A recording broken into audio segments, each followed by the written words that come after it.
We are live.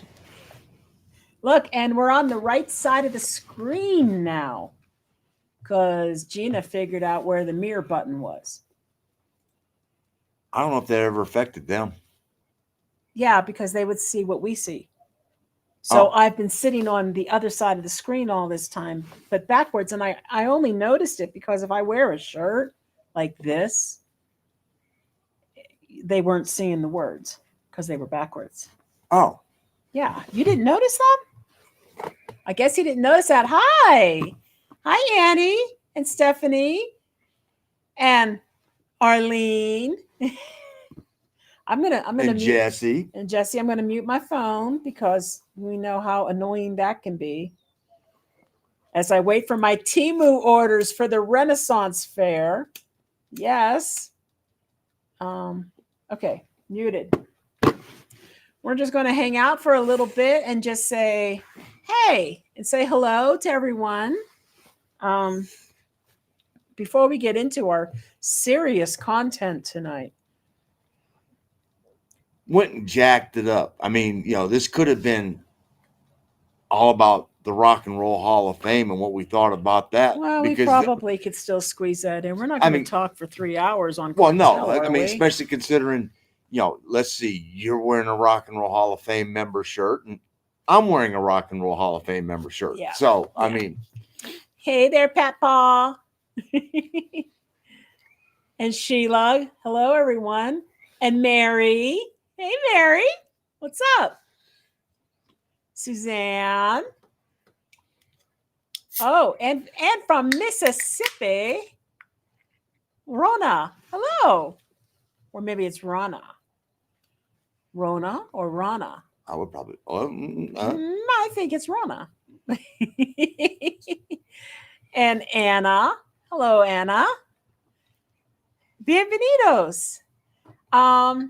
So, like I said, we'll just give it a few minutes just so before we get real all serious because it's a serious subject. And it's interesting because the day everything started happening, I wasted no time putting on my personal page, hey, all my family and friends, this is going to hit the news. You're going to see stuff. We are okay. Yeah. Before anything blew up. And I called my mom. Yeah. So we just weren't even wasting time because, I mean, we were up early and we already knew stuff was going on. And I'm like, oh, man, we better hurry up and let everybody know in the States that we're fine. It was just one of those things. Donna with an R. So Rana. Oh, okay, cool. My sister's name is Donna. Well, Donna. Well, she calls herself Donna now because she learned how to say it the way they say it in Michigan. Yeah. And Andrew. Hi, Andrew. It's we go. Hey, Sandra and Blanca. Hola. Hey there. Uh-oh. Yes. There is a big game this week. Well, I mean, it's one of those that really isn't going to have much effect. I mean, you guys are number 1 seed and you got a number 1 slot in the tournament, and we're going to be the number 4 seed. So, I mean, the big one will be if it occurs next week. So, that'll be if we meet in Charlotte, that will be the, Whoa. So we'll see. I mean, do I hold out much hope, especially since we can't improve our position, that Caleb Wilson's going to play? No. I think they're going to hold him out until the ACC tournament, which is what I would do. We don't gain anything, by going in there. And without Caleb Wilson, you guys are probably going to wax us. But it's Duke, Carolina. It never matters. I mean, it's always it always delivers. Mm-hmm. Oh, and here's a quick question. Why, yes, you can get Temus in Mexico. And they don't charge hardly anything, really. for the shipping. It takes a while, you know. If you were to order from Shine or AliExpress or It whatever, takes a while. it takes a while. Sometimes you forget what you ordered and it shows up and you feel like it's Christmas because you can't remember what you ordered. But it's been pretty good. I have to say that I've been satisfied when I buy clothing. As long as I have provided accurate measurements, it's been okay. And I will find something that I like and I might see it on Amazon. Then I go over to Temu to see what it costs at Temu. Because most of the time, those people that are selling stuff on Amazon Buy it from Temu and then sell it on right, Amazon. or they're getting it from the same suppliers, whatever. It's less expensive. If you can wait a week to 4 weeks longer, it's just easier to get it from Temu. The only downside, I'll say this, I don't like how they ship everything in a bag. We had ordered a bunch of butter bells. And although the butter bells were individually packaged in styrofoam, making that trip on a ship and coming here, As many times they got handled, they got tossed. they Too many times I think to make out it. of I think I ordered like 8 of them and only 3 of them were not broken. And so then you can return and they will refund you, but the return is a bit of a pain in the butt too because they work with JT Express for deliveries, and you got to find JT Express first, and then you got to go take it and drop it off. So, yeah. Yeah, trust me. And they want you to take pictures of everything you're returning, you know, the packaging that it was in and everything else. And you wonder how they get broke because I remember, I think there's like 2 places here in Querétaro that you could drop off for JT Express, and we took the one and they had piles. I mean, and they had little signs up on the wall behind the piles, and walked in with the bag and everything else and handed it to him. He did his scan of it and he tossed it. And I'm like, there you go. okay. Yeah. And the only other thing I could say is, so we ordered a bunch of stuff for the Renaissance Fair because we're going to go to Mundo Medieval in Querétaro in May. And so Mark is going to be a rogue pirate, and I'm going to be like, I don't know, like a foresty, nature-loving fairy sorceress, something. I don't know. Anyway, I'm going to be bewitching, and he's going to be under my spell. That's how it's going to go.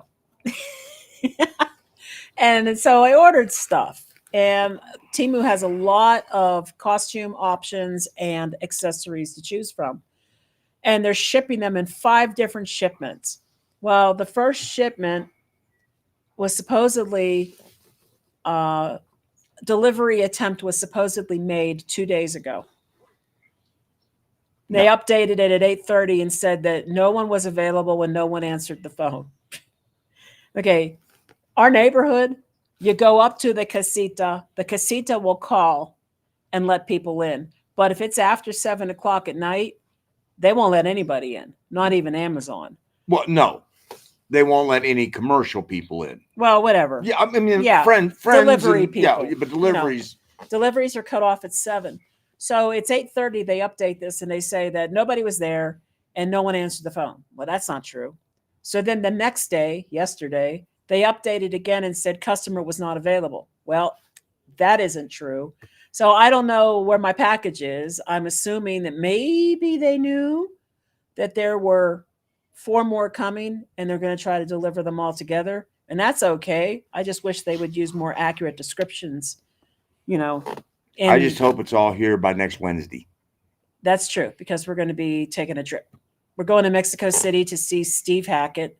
2 trips. And then as soon as we get back from Mexico City, we're going to the U.S. for a week. So, yes. And let's see. Exactly, well said. Yeah. With the prices, it's definitely the way to go. If you're willing to wait, you can find stuff for 30 to 50% less for the exact same items at Temu that you're finding on Amazon. It's not always. Sometimes my daughter buys things from Shine occasionally, And you just have to search. You just have to hunt. And the thing about Temu is they're always updating. You may favorite something and then find out that they're out of stock, but then somebody else that's selling on there has the exact same item. So it just takes time, but it's worth it for the cost. Let's see. There are, yes, we have seen some of these China or Chino tiendas. There was one in San Miguel de Allende. I remember Oh, specifically. it's We've seen them in just a few about malls, every mall or strip mall seems to have one. at least one. I mean, and you can. I went in one day and I bought makeup. Like I bought an eyeliner and something else. It was so inexpensive. It just Yeah. was like crazy. Um, okay, we're back. Let's see. Are you going to the U? Yeah, we are. We are going to the U.S. For about a week. We're going to go visit his mom in Kansas City area and pick up my brand spanking new $1,000,000 laptop that I ordered. It was really expensive, Yeah. but it's the top of the line, top maxed out, top of the line, everything you could possibly get, including the GPU chip. So, And then had to replace. oh yeah, we had to spend a chunk of change on a new phone for him because the battery in his cell phone. Your phone is 2 generations older than mine, Yeah, it's 4 years old. at least 4 years old. No, it's 4 years old Okay, because we but bought it in the spring before we came down here. So, yeah, yeah. his battery is expanding, and because it's expanding, it's broken the seal on that waterproof seal, and his case is pulling apart. So it was time. And did not go the 26. I went with the 25. Yeah, he got the 25 and it was a better price, obviously. The 26 just came out and they're doing uh pre-sale or whatever reserve I can't talk. Reserve sales, Yeah. whatever. And it's so funny. I signed up for the reserve. They offered me $30 off of what would essentially have been almost a $2,000 phone. I'm like, are you kidding me? And I looked at it, and it's not like I'm the cutting edge No. one. It's like, if this one hadn't, the battery hadn't started to expand, Yeah, I'd still be going. and Life is good. This I'm is, this is an S24 that I have, and I didn't bother with the 25. The 26 is coming out. I looked at it. I can't see any discernible difference in what's No. available other than maybe it's faster. Woo woo.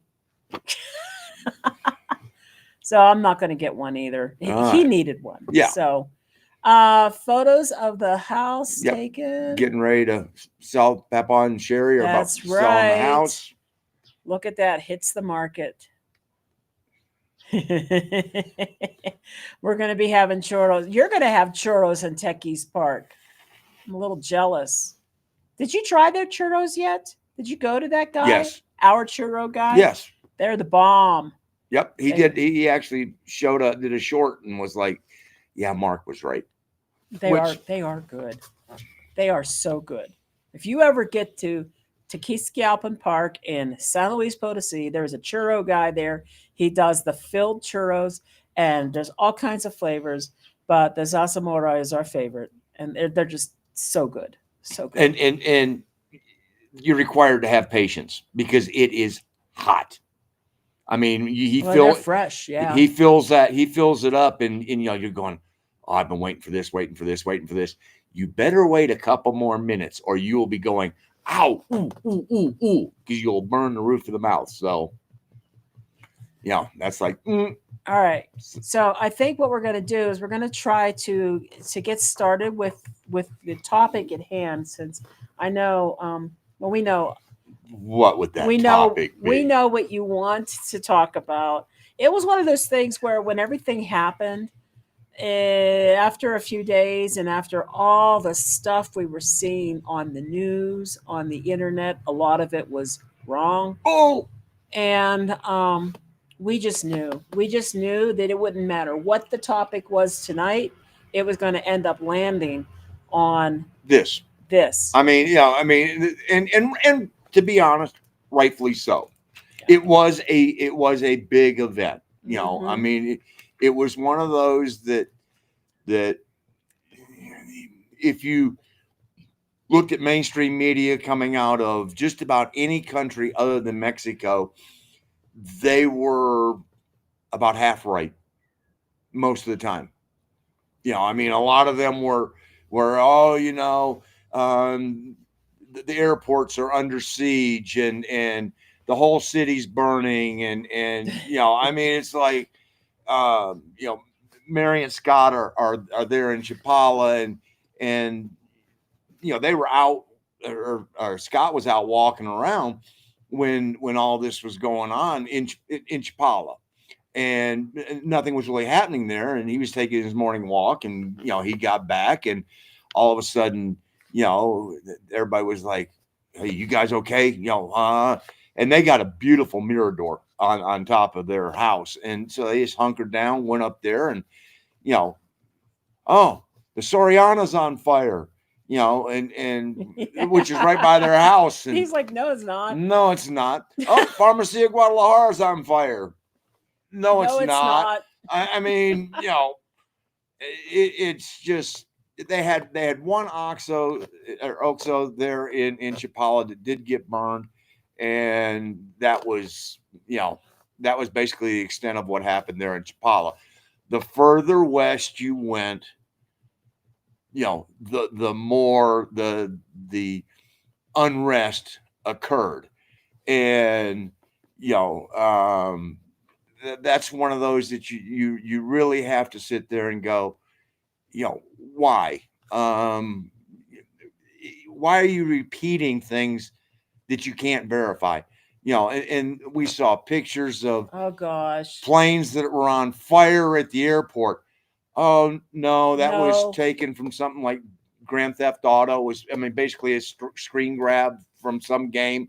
It's just the misinformation. Oh yeah, and then that I can't remember the name, but the one woman who she does videos in Puerto Vallarta, and somebody took some guy with over 3 million subscribers took her video and a couple other videos and put them together and used them to relay horrific events that never happened.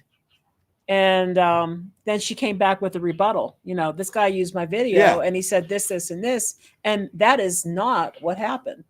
So, yeah, there's a lot of. Well, I mean, I actually read a news story put out by a channel in Nashville, Tennessee, where they interviewed a medical student, and the medical student was painting this horrific picture that they went out on a snorkel trip because they were there for like a girls' weekend and did a snorkel trip Saturday morning.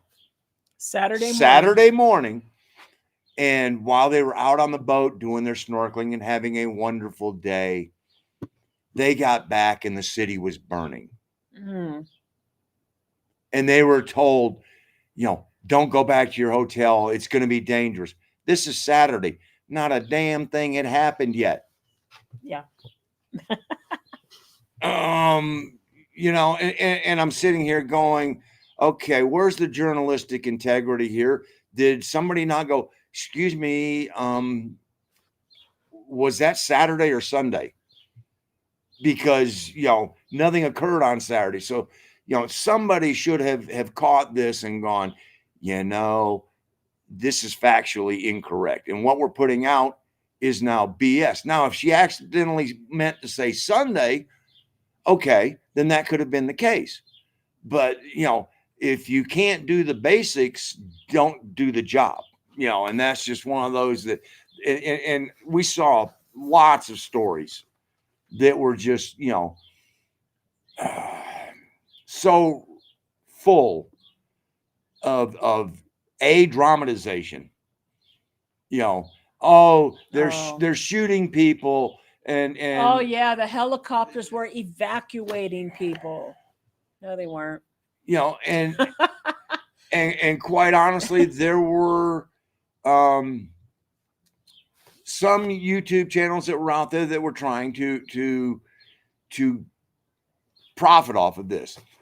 Fortunately, none of them are our friends. I mean, because we saw some footage from the Besses in Mexico who were right there in Puerto Vallarta watching it unfold and, on the street right in front of their yeah, terrace. I mean, yeah. and you could hear the nervousness and the because you're going, oh shit, what's going on? And and they were like, nope, we're not putting this out. And so, and they eventually, were like, okay, once it had calmed down. And then, KJ and Craig, Truly Remarkable Life, did an outstanding series. They did 3 of them, where they calmly went, folks, this is what's going on. And this is what's happening here in Ahihi.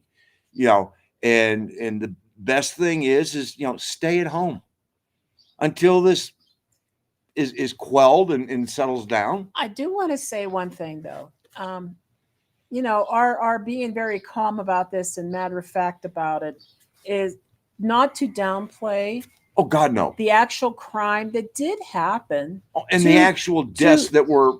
I mean, there were people who got pulled off of buses and lost their belongings in a bus fire because they were told to get off the bus, or lost their car, or they lost their car and anything that was in their car.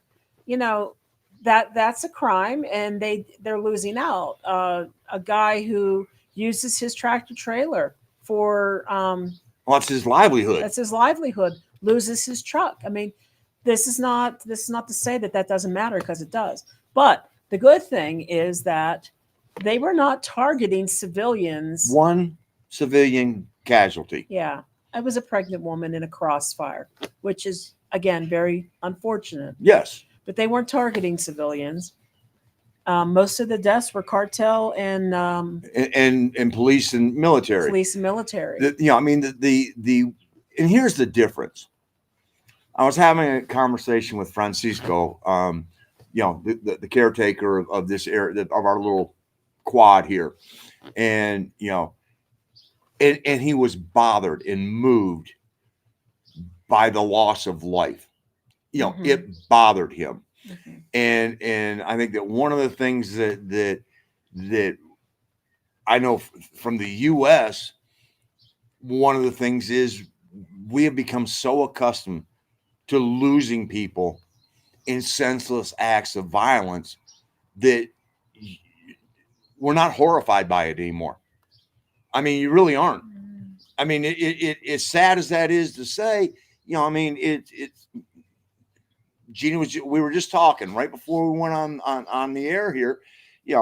They found 2 half-sisters, little girls that were put in suitcases and buried. They found the bodies, and that should be getting everybody blood boiling, because these are 2 little girls. But it's just we become desensitized, I think, in a lot of ways to a lot of what is going on. And down here, it bothers them because it's people's lives. And, and the disruption that's going to occur because of the loss of the OXXOs. The people use and rely on those OXXOs all the time to a lot of them, it's basically like their bank. I mean, they go in, they pay their bills, they do this, pick up a few things, and that it's an integral part of their day-to-day life. And, speaking of OXXOs, the fact that, we did see footage of Gringos looting. Okay, we say that. What it looks like on the surface, I'm sure you guys have seen on the one guy, on a few of them. What it looks like on the surface is these foreigners going into an OXXO and taking things out of the OXXO. Now, what we don't know is, have they been there long enough that they have a relationship with the people that own the OXXO, that maybe they will pay them back when they're able to accept payments. We don't know. Now, a couple of the guys took their stuff back in after they got shamed and recorded doing it, and they dropped the stuff off inside and then they left. And then one guy didn't. But again, we don't know if he's got like a "I'll gladly pay you next week" type, agreement with the owner. That happens. It happened with Mark. Mark went and bought a Coke in Oaxaca, and they didn't have change. They didn't have change, so he said, "Yeah, just come back and pay me later." Yeah, but that was the proprietor telling me that, not me walking in going, I'm going to just. Well, we don't know. I know, but it looks really bad. The optics are horrible. The optics are bad, and what they're not showing is are Mexicans going in and doing this too, or is it just these obvious gringo foreigner people? Oh, and it was obviously gringos. Yeah, so just curious about that. It looks bad. And of course, that gets spread like wildfire because everything now does. It's just regular part for the course now that public shaming is and part of life now. And this is fuel that somebody can toss on the fire. Yeah. And anything we can do because I believe in my way, and so this proves that I'm right. So here, everybody look at this. See, I'm right. And yeah. And one of the things is here in Querétaro, the only time that it started to get a little bit worked up from what she was telling me on Facebook was there was an OXXO in Cementario that had a fire, and it turned out to be that it was an electrical fire. But oh my God, we got an OXXO burning here in Querétaro. Well, I mean, I think there were 69 or 79 OXXOs that were burned on that day. Yeah. So that's quite a few. And I don't even know how many. Is it Bienestar? Bienestar had like 18 or 19 of their locations, and the reason that the Bienestar banks were picked out was because of the fact that they are a state-owned bank. Oh, that's right, Jalisco, right? Right. Yeah. And so it's one of those where this is the cartels push back to the government going, okay, you guys think you're going to do this? Yeah, so let's touch on that for a moment. So what was this big display really all about? Well, that particular cartel is supposedly not supposedly the largest, the strongest, moving the most product in Mexico. And it is the most influential. I mean, it replaced Sinaloa cartel as the most influential cartel in Mexico. They have far reach because there was some things that were going on in the Yucatan and yeah, so it wasn't just Jalisco. They have a lot of reach in a lot of states. And they reach outside of just Mexico. I mean, yeah, there were news stations in the United States that were showing where they had in their town. I know that in Charlotte, particularly, they showed a couple of buildings that had been tagged with the call letters, the tag letters, and so CJGN NG, I think it is. I thought it was whatever, but yeah, but yeah, I mean, it's like, okay, it's a pretty big organization, and I was doing some research just for tonight, and in 20 years ago, the government of Mexico actually listed 8 to 10 cartels by name. Currently, they have 80. And because they have they've been fractured and have these upstart smaller ones, these smaller ones are becoming more aggressive because they're trying to grow to become the next, New Jalisco or Sinaloa. And, the larger ones 20 years ago, there was more of an established hierarchy that was, okay, this is how we conduct business. This is how we do it. And with the younger and offshoot and smaller ones who are more aggressive, a lot of times that has sort of been pushed aside. So, is it perfect here in Mexico? No. It is a danger that is here, but we don't feel it because we don't do the things that put us into, the cartel realm. And we don't go to the places where they're high in activity either. No. Really. We've driven through a few places, and we stuck to, of course, toll roads. But, Always. But when they do their narco blockades, they're blocking even toll roads.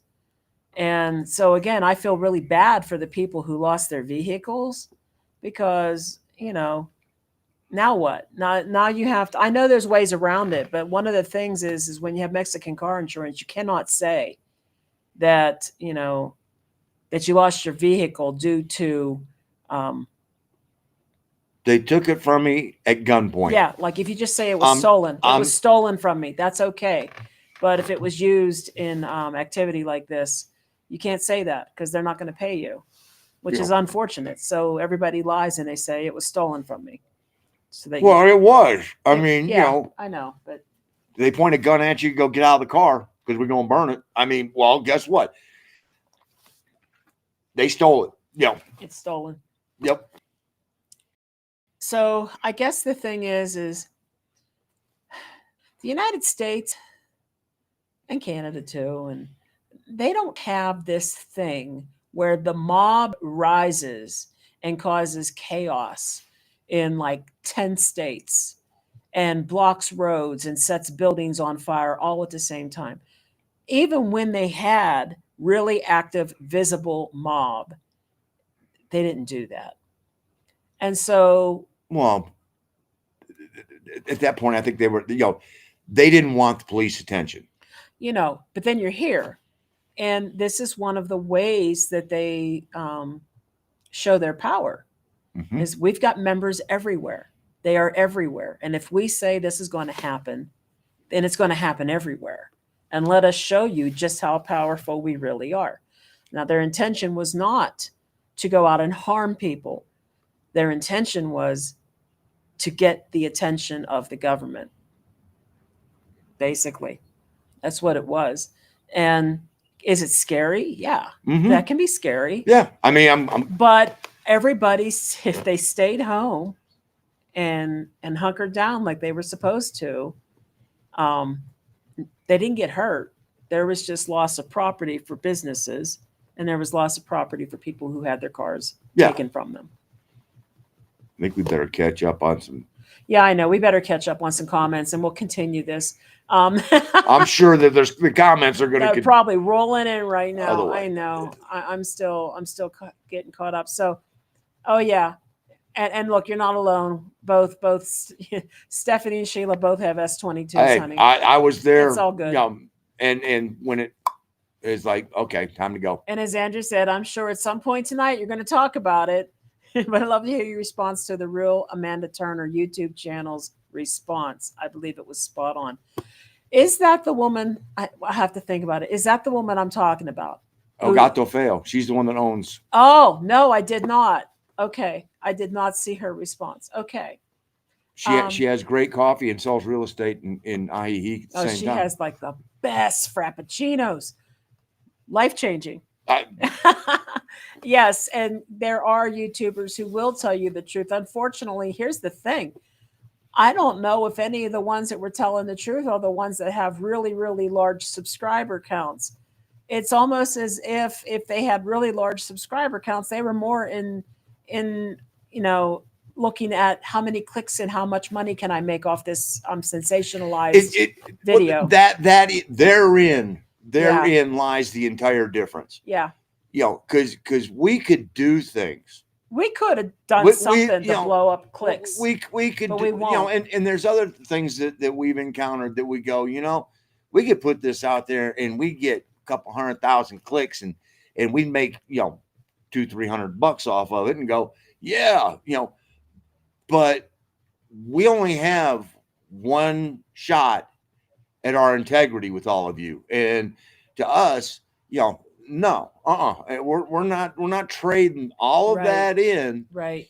You know, it's more important for us to have all of you as part of our family and go, oh, I know that if it comes from them, you know, it's gonna be how we feel instead of going, well, yeah, I'm talking with my wallet now. You know, my family was never a rich family, and I was taught at a really young age that money does not give you integrity. All you have is your name. Protect your name, and so that's what we do. You know. Yeah. So Arlene, you're right. So there were like 2 shootings in LA last weekend. Only 2. I mean, you know, only 2. Yeah, I'm sitting here going, you know, you look at it and you go, okay, Austin, Texas. You know, you had those 3 young people that were murdered in a nightclub. Oh yeah. You know, we could go on and on and on, and it's just like, no, we're much safer, much more relaxed down here, just because of the fact that they're in that sense of whenever you get in a group of people, you got to be looking around going, oh, not down here. It's like, nope. Oh, this is a good comment though, so I think we need to review this. Respectfully speaking, I truly want to say you guys are seriously clueless when it comes to cartels. Americans will be targets for them. It's a matter of time. One man's opinion. It could be, you know, if the cartels felt like there would be no retaliation from the U.S. government, for example, we'll use that as an example. If they felt like there would be no retaliation, then yeah, they could target U.S. citizens and not be concerned about it at all. They would get retaliation from more than, I mean, the Mexican government would be, well, no, because if that started going on, one of the biggest industries in all of Mexico is tourism. And if suddenly the cartels were to start going after, you know, the obvious gringos who are here, then people aren't going to come to the country. And there's a lot of money that is brought down here, you know, through tourism. But so the not as much money as you think, though. Not there's a lot, but the overall, I mean, like Mexico's really grown in their industrial sector and stuff. But like it's still 10% of the economy. It's a lot That's of the economy. That's a big chunk of change. But I'm also looking at this from the perspective of if you were, let's say the cartel that was involved this week, they were really well aware of the fact, I'm sure they were well aware of the fact that intelligence was provided by the United States to the Mexican government. That is U.S. involvement.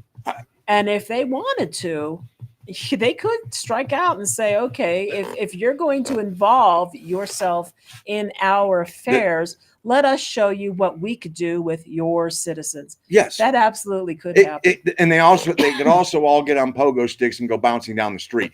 We don't know what that, you know, lots of things are possible, but the history has always been that has been something that they go, no, you know, that's pretty much hands off, because they know the response. And case in point, that crime that happened 2 years ago up in Matamoros, when the people who drove from South Carolina to the border for medical treatment got caught in a crossfire, and the cartel turned the perpetrators over to the policia. Oh, that did happen. Yes, it did happen, because they went, no, we just killed 4 American citizens.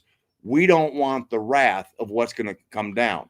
So, I mean, history has told us that it's probably less of a chance of that occurring. I would just like to provide an additional perspective. I have a perspective that I would say a lot of people may not have. I grew up in a suburb of Pittsburgh, and the Pittsburgh mob frequently had people come to my town for different things. In fact, there was a guy named Big Al that used to host illegal gambling and poker games and stuff like that. Poking games, yes. But that was also part of their thing. He ran a bookie and and things like that. So stuff was happening, and he would get some of the mobsters from Pittsburgh that would come into town and things like that. Now, I didn't hang out anywhere near Big Al's place, but my grandfather would get some interesting visitors.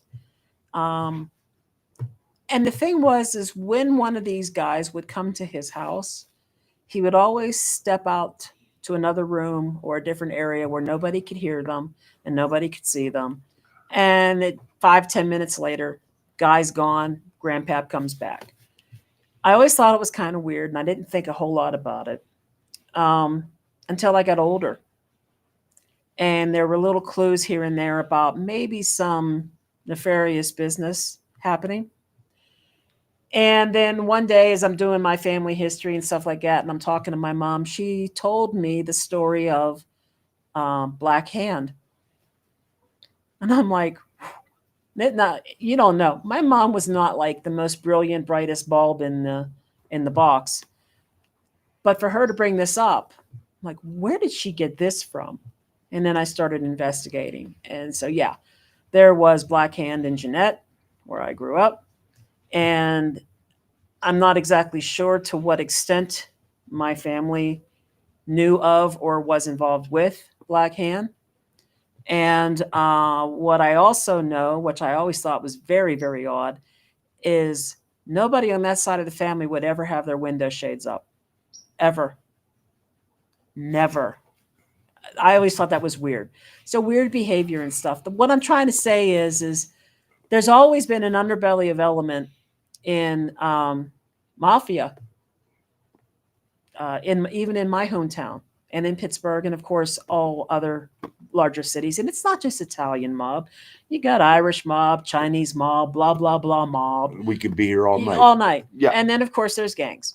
And more often than not, the gang violence is worse than the mob violence. But, that's because the mob's a little more careful about it. And if there's a hit out on you, the difference is as they grow, a gang at the beginning is run on emotion.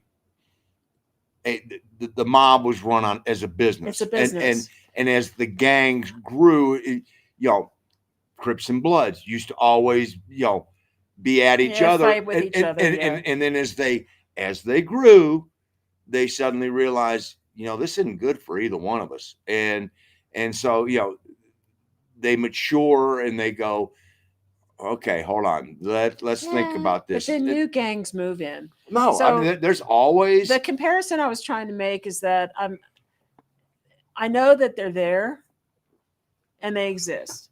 Now in Mexico, the difference is I think they're more out in the open. Yes. And I also firmly believe that the entire country of Mexico is run by the cartel. I don't know. I feel like it is.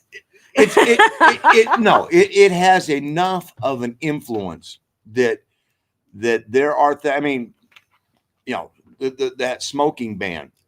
Who was the one that went? No, this isn't gonna happen. The cartel. Okay, well, everybody went. Yeah.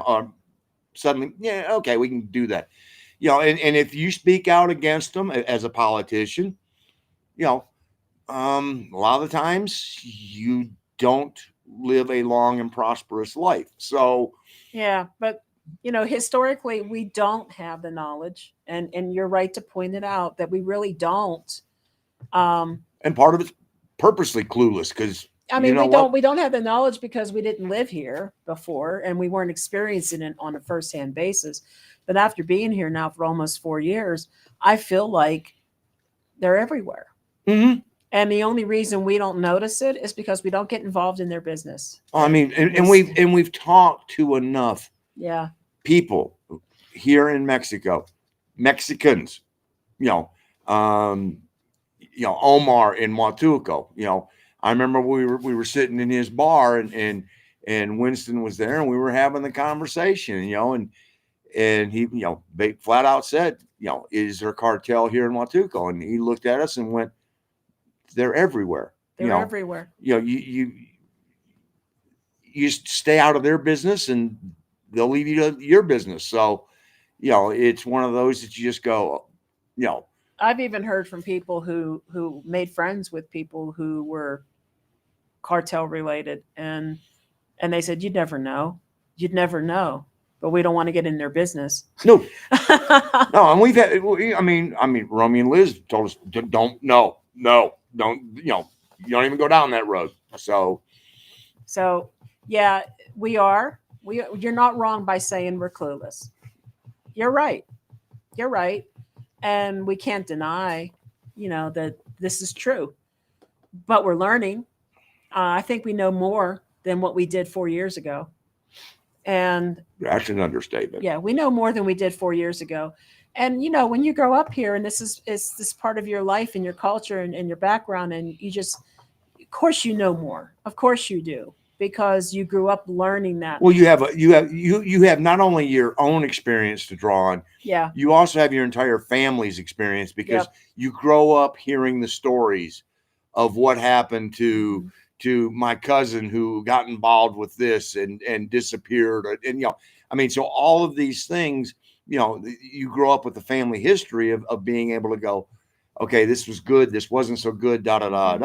You plop down here like we did. And like a lot of us on here have, well, we only get to start from where we're at. And my grandfather actually watched a man get machine gunned down at a gas station. Rolled his window down to pay the gas attendant. Got killed in Jeanette, of all places.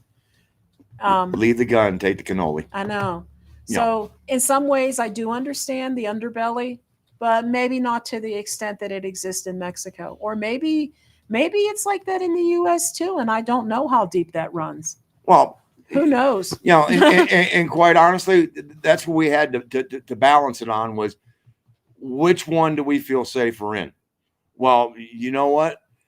It felt a lot more imminent in the U.S. than it does down here.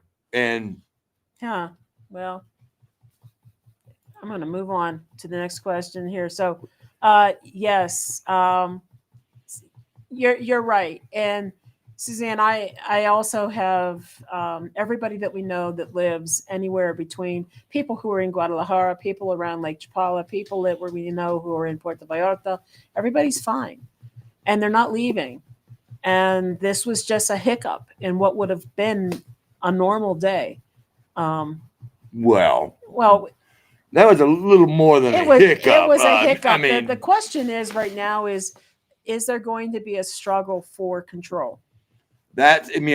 Somebody's got to replace the power vacuum that now exists, and hopefully that is not going to create cartel on cartel factions. Jesse, I love you for this because I love the information you have shared with me in the past, and this is true. Very true. The purpose of propaganda is not to convince people that something is false. It's to create an environment where you don't know what to believe. Yeah. Yep. Yeah, and it's true. And that's why we were able to say very easily that half of what we saw was BS. And the bots don't care. That they're there just to make you go. They're just there to stir stuff up. Hey there, Terry in Oklahoma City. All right.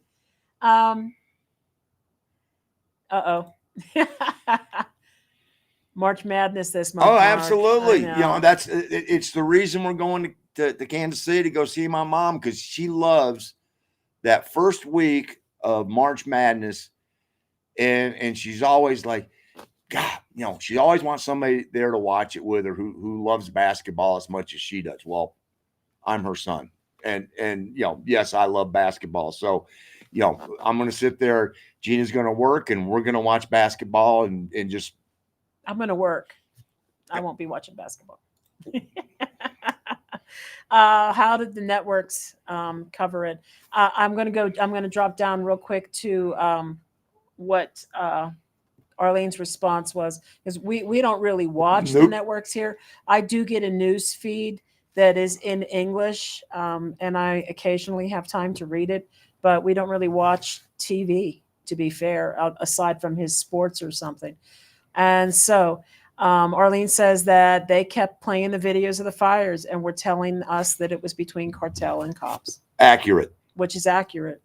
I mean, that's, I mean, it disrupts people's lives. It did. For a day or so. It did. I mean, the kids got a snow day on Monday and throughout the whole country. I mean, stay home, and everybody pretty much hunker down. So, Sammy, I did not hear about bombing a girls' school. So if somebody else here has that information, do share that, because this is the first time I'm even hearing this. Yeah. Yeah. But you don't hear about here in Mexico. You don't have school shootings. Those don't occur, and you don't have the people going into the churches, and it's just, it's totally different. Oh, and hey, I got a compliment. Did you see my compliment? No. Look, he loves my hair. Thank you. I need a haircut. Okay, so, the problem with KJ and Craig's video, they have to be very neutral. They can't come out and say what the cartels did was bad. They give the common response of all loss of life is bad. Really? Yeah. Well, and they're trying to be neutral, and all loss of life is bad. Yes, it is. I mean, it really is. But I get they were trying to keep the fires from getting stoked, and I get there was a lot of misinformation, and I get what they were trying to do, and what was behind the intent of the video was everybody, we're okay, just stay inside, do what they tell you to do, and just hunker down and let this pass. No, what the cartel did was bad. I mean, no ifs, ands, or buts about it. I mean, it's one of those things where it's against the law, and what they're doing is illegal, and okay, but it's going to take, a lot of pay grades above where I'm at to and a lot more experience down here to figure out how the best way of approaching it is. And we don't have that experience, and we don't have the knowledge to even begin to go, here's how to attack it. Right. Let me go. If you can't call the cartels bad and not live in fear, not sure I want to be there. Well, cartels are bad because the cartels are supplying drugs, and they guns, and I mean, they swap with the U.S. They supply the drugs to the U.S. because, well, that's where the market is, and the U.S. is supplying, not the government, but the people who are buying the drugs in the U.S. are supplying them with guns because, that's right, that's where the market is down here, because you can't get them, and so it's and they are very violent between each other. I have seen in years past where they were going to kill a bunch of women that were, I don't remember what they were doing. They might have been muling a rival cartel's supplies. I'm not really sure, but the cartel that was a rival with them had all these women, and I remember the video. They were basically making fun of the other cartel, telling them that they were weak and they were cowards, and they were using their women to do their work for them, and they were going to kill the women, and I think that they did. And of course, I've also seen photographs of people who've been beheaded. It's not good. It's not pretty. Um, but what do we do? What do we do as foreigners? What is the government going to do? Well, I don't know. You know, it's a situation that's been going on a lot longer than we've been alive. exactly. And so it's one that I think that every administration in the Mexican government has been trying to figure out what is the proper balance, because I think they have thrown their hands up and gone, we are not going to be able to get rid of it. I don't think that's ever going to be able to occur, because if something like this goes on, then the whole country becomes a war zone. And that's not good. Well, That's not good for, if you start seeing the Mexican government take on all the cartel here in Mexico, imagine what happened in PV happening nationwide here in Mexico. And with further reach. And suddenly this becomes a shooting gallery, and that's not good for the country either. So I mean, it's a sticky situation trying to figure out how to deal with it. Are you okay there? I got him. He got him.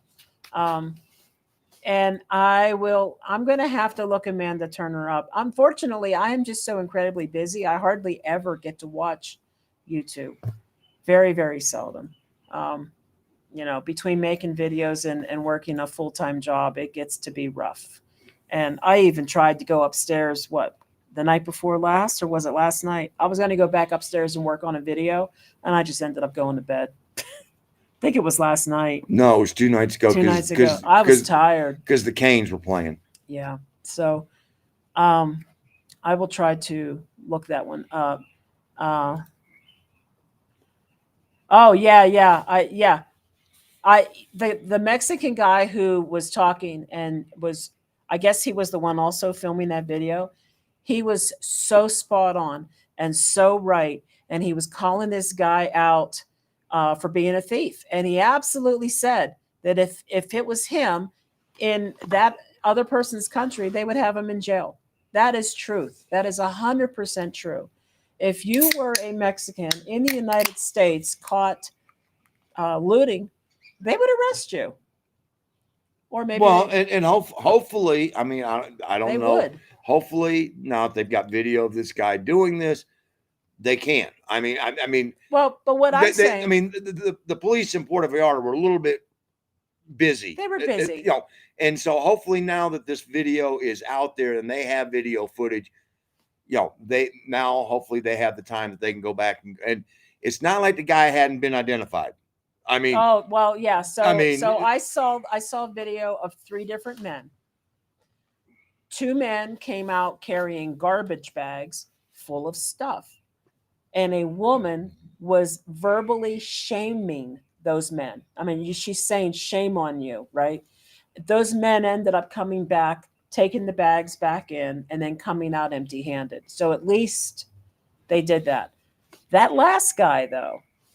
The problem with the internet. Everybody sees something on the surface, and then people get doxxed. So by this point now, I know the man's full name. I know what city and state or province he lives in know the business Canada. That he owns. I know the business that he owns. I know all this stuff now about this guy. But not that she went looking for it. No, it was everywhere. People just threw it out there, and then I was able to verify some of it because I'll do that. I hate that we have to verify every single thing we see or hear anymore because you don't know what's real and what's not real. So, all right, something's really tickling my throat tonight. I think there was a brush fire because I found what I thought was just pieces of weeds and grass. It was ash. And it was ash. No, and right now my throat's like, Anyway, so yeah, the guy took stuff and he kept on walking. He had a whole Getaphone. He stole. And he had a bag. And so on the surface, it looks like he picked up stuff and he stole it and he walked away. And this Mexican man is calling him out and saying, You're a thief. You stole this stuff. And if I had done this in your country, I would be arrested. Well, and guess what? He's right. And he's right. He did. He stole it. But then later on, after the guy's name has been released, where he lives been released, the business that he owns has been released, other details start coming out too, that he was not a U.S. citizen pretending to be a Canadian. He truly was Canadian. And that he lives there 6 months out of the year, that he regularly visits and shops at that OXXO, and that he probably or back and pay for the stuff later. But we don't know that. We don't know that because we're not there. We don't know him, and we don't know the owner of the OXXO. So it's hard to know. I'm sorry. He took the things that didn't pay. He took things and he didn't pay. That's true. That's the definition of theft. I mean, it is. So. Yes, it is. And now the whole world knows who he is. Yeah, I mean, he brought it on himself. Yeah, I mean, it looks bad because it is bad. Yep. Yeah, no, he did. He stole it. See? And we're not trying to cover up for him. I'm just saying that it's hard to believe everything you see, read, and hear on the internet. And for a long time, they were saying he was a U.S. citizen who was pretending to be Canadian. That apparently this is a thing that happens a lot because U.S. citizens are so hated around the world that they will jack someone else's flag and pretend to be from another country. I actually have heard that. And, it was one of the reasons why I was trying to get my Italian citizenship. But it turns out he really is Canadian. He wasn't a U.S. citizen. He wasn't trying to pretend he was Canadian. He really is. And he stole the stuff. So you can't argue that he stole it. It's on video and it's plain as day. And that man who called him out for it was absolutely right. What we don't know is, did he ever go back and pay for it? We don't know. We don't know. And we'll never know. No, we're never going to know. Not unless somebody decides to interview him. Expose. I don't know. I think that. Let's put it this way. His 15 minutes of fame were not in a good way. Right. And the other thing that was obvious is I didn't see anybody video recording any Mexican people doing any of those things. Nope. I didn't see any Mexicans going in these stores and taking stuff and leaving. None of that. Nope. That's just shameful. And if that had been in the U.S. city that occurred, that would have been just going on rampant. So yeah, that's true. Because that is a thing. When there's a riot in a city in the United States, everything gets looted. It happens. I don't know. For some reason, I love it when they go and they steal $200 tennis shoes and TVs. I'm not even going to go down that road. Oh gosh. I knew something like this was going to come up about the. It was inevitable. I don't like it. But it was inevitable. I mean, it was. Let me say this. I have a friend named Ozzy, who is Iranian. And Ozzy immigrated to the United States more than 20 years ago. More than 20 years ago. And before this happened, about 2 weeks before any of this happened, 3 weeks before this happened, she was posting photos of what Iran used to be like before the Ayatollah and stuff. When the Shah was in power. Yeah, the Shah. It was shocking to see that the women were wearing swimsuits and dresses and their hair was out and they looked like anybody else around the world that's in a Western type society where they're allowed to just be human and to be, they didn't have those restrictions. And she was sharing photos of this. And this is stuff that happened before her time, or at least when she was an infant, right? Because she's younger than me. So 77, 78. Yeah, so she would have been a baby if she was born at all when this happened. And I didn't understand at the time why this was happening. the people in that country, they don't want that regime. Some. I mean and therein lies the so issue. there are some people who wanted to go back to the way it used to be. Some people want a Sharia law. So yes, I mean it's one of those where you have two factions, and it's anytime you put religion involved in it, it's never going to end well. And it doesn't matter what religion it is. When people are doing things in the name of God, Allah, Buddha, whatever, whatever deity you want to put in there, it's not good. And because they're doing it for what they believe to be the sake of mankind. And so, it's, well, I don't really 100% understand when it happened or when it started, but what I'm seeing is everybody's fighting Iran, and Iran is fighting everybody else. Is what it sounds like. For the most part, yeah. I mean, in the region, I mean, Iran is not getting a whole lot of support, and it's, well, when you start firing missiles upon your neighbors, well, your neighbors aren't going to like it. So I don't know where the alliances are, and I just know that the Middle East has been really, it has been a powder keg. It's been unstable for a long time, and I kind of feel like, I feel personally that it's not the United States business to get involved in other people's business, is what I think. But what I think doesn't matter. So no, I didn't get a phone call. Yeah, I know. Yeah. I mean,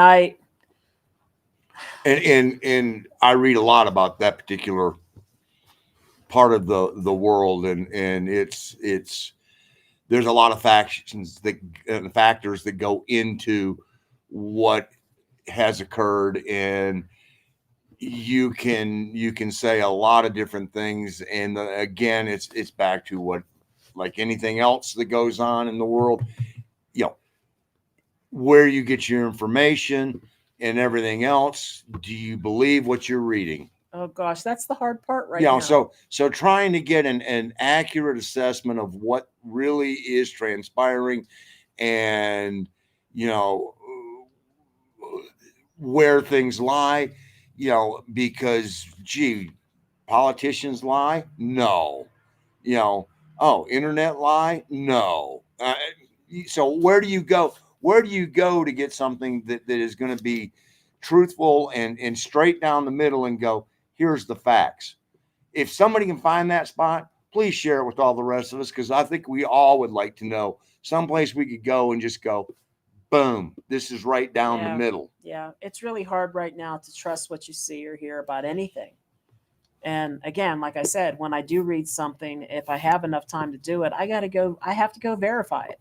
I have to go find like 5 different sources and read everything else and make sure that what I read over here is in line with what I'm seeing over here. Well, and then the problem also with that now is that news sources cite other news sources instead of doing their job and verifying it themselves.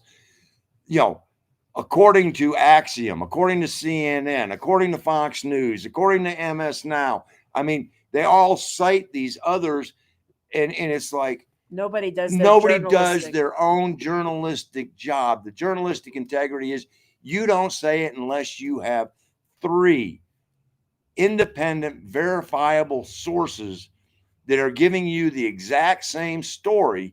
And if there's not, then you don't go with it until you can verify it to that point.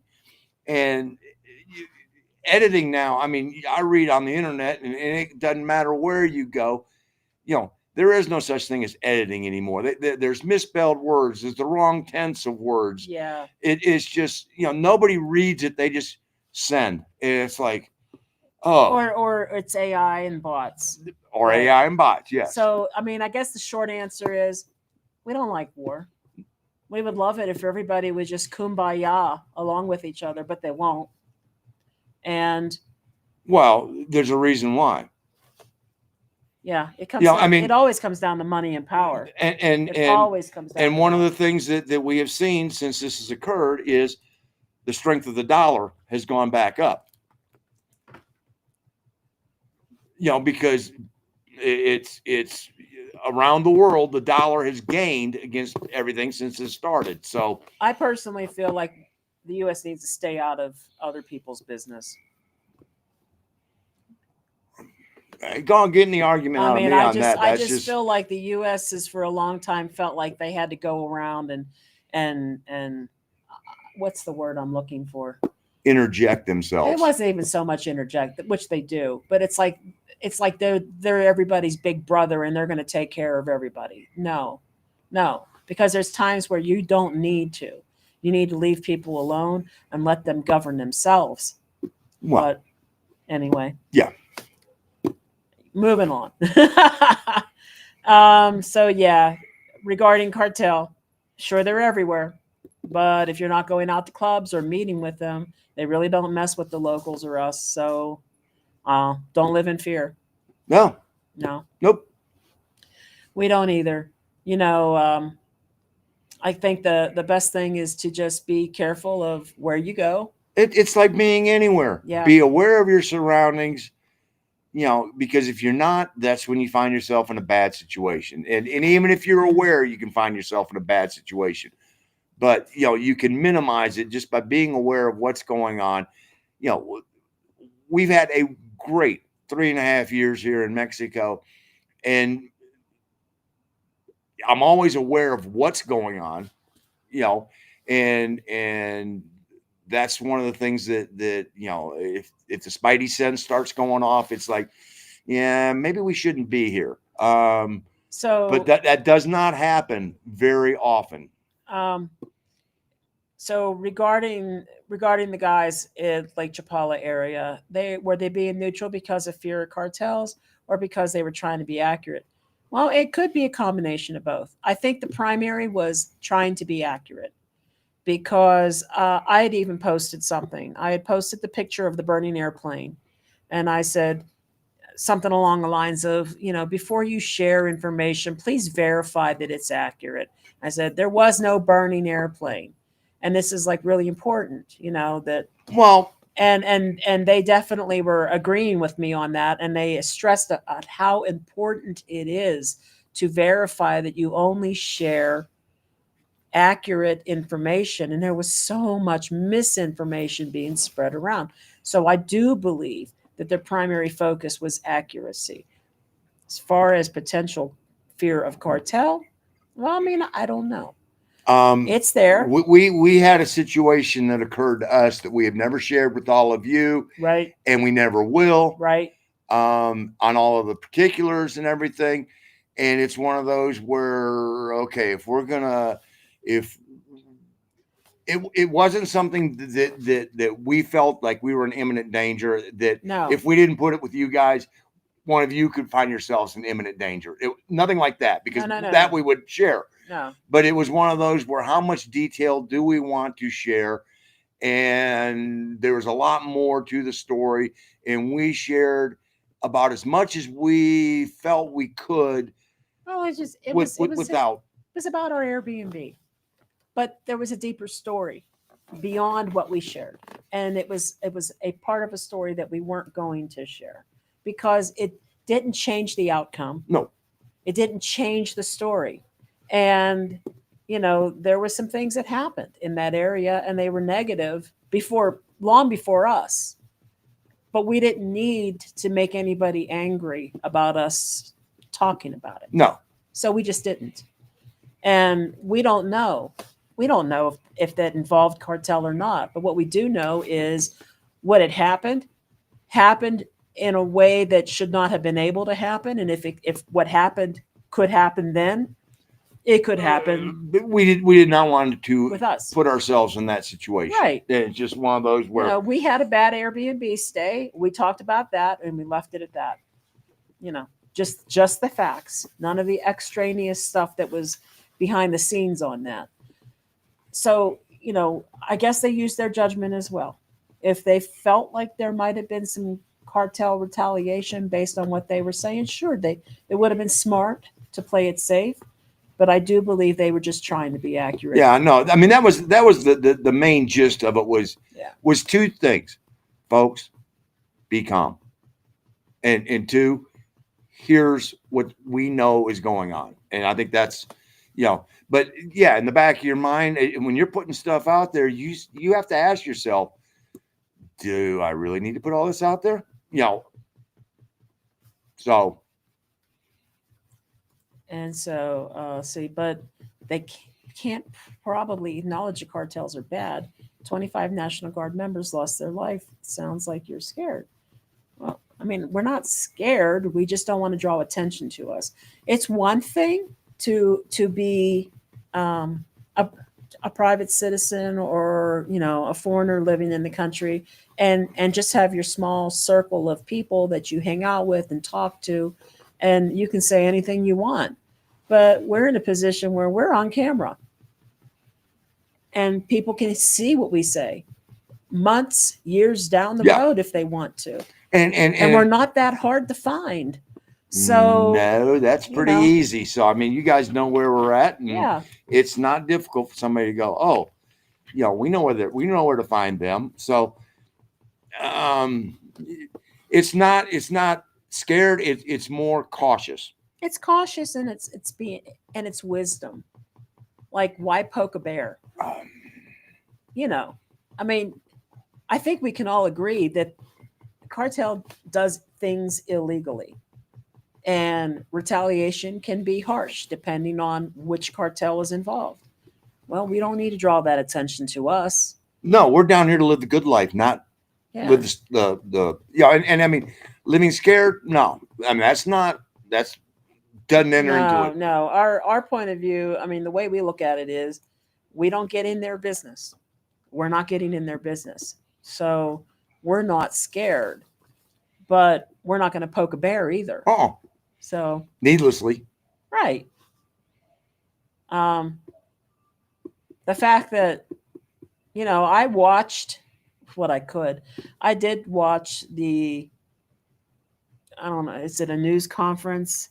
It was the next day, and it was Claudia. Oh, that's her daily briefing. Her daily briefing. Mm-hmm. And I think it was hard for me to understand it at the time because in my horrible limited Spanish, they had a guy doing sign language, which I can't read. And then they had captions in Spanish, which I was picking out words that I kind of understood, but there was no English translation available. But I could definitely tell that the head military person, I think he might have been the head of the army maybe, he got choked up.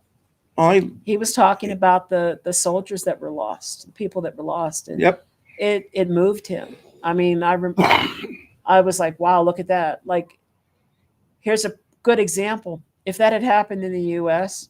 and the head of the army in the U.S. probably wouldn't have choked up. Just saying. He probably would not have.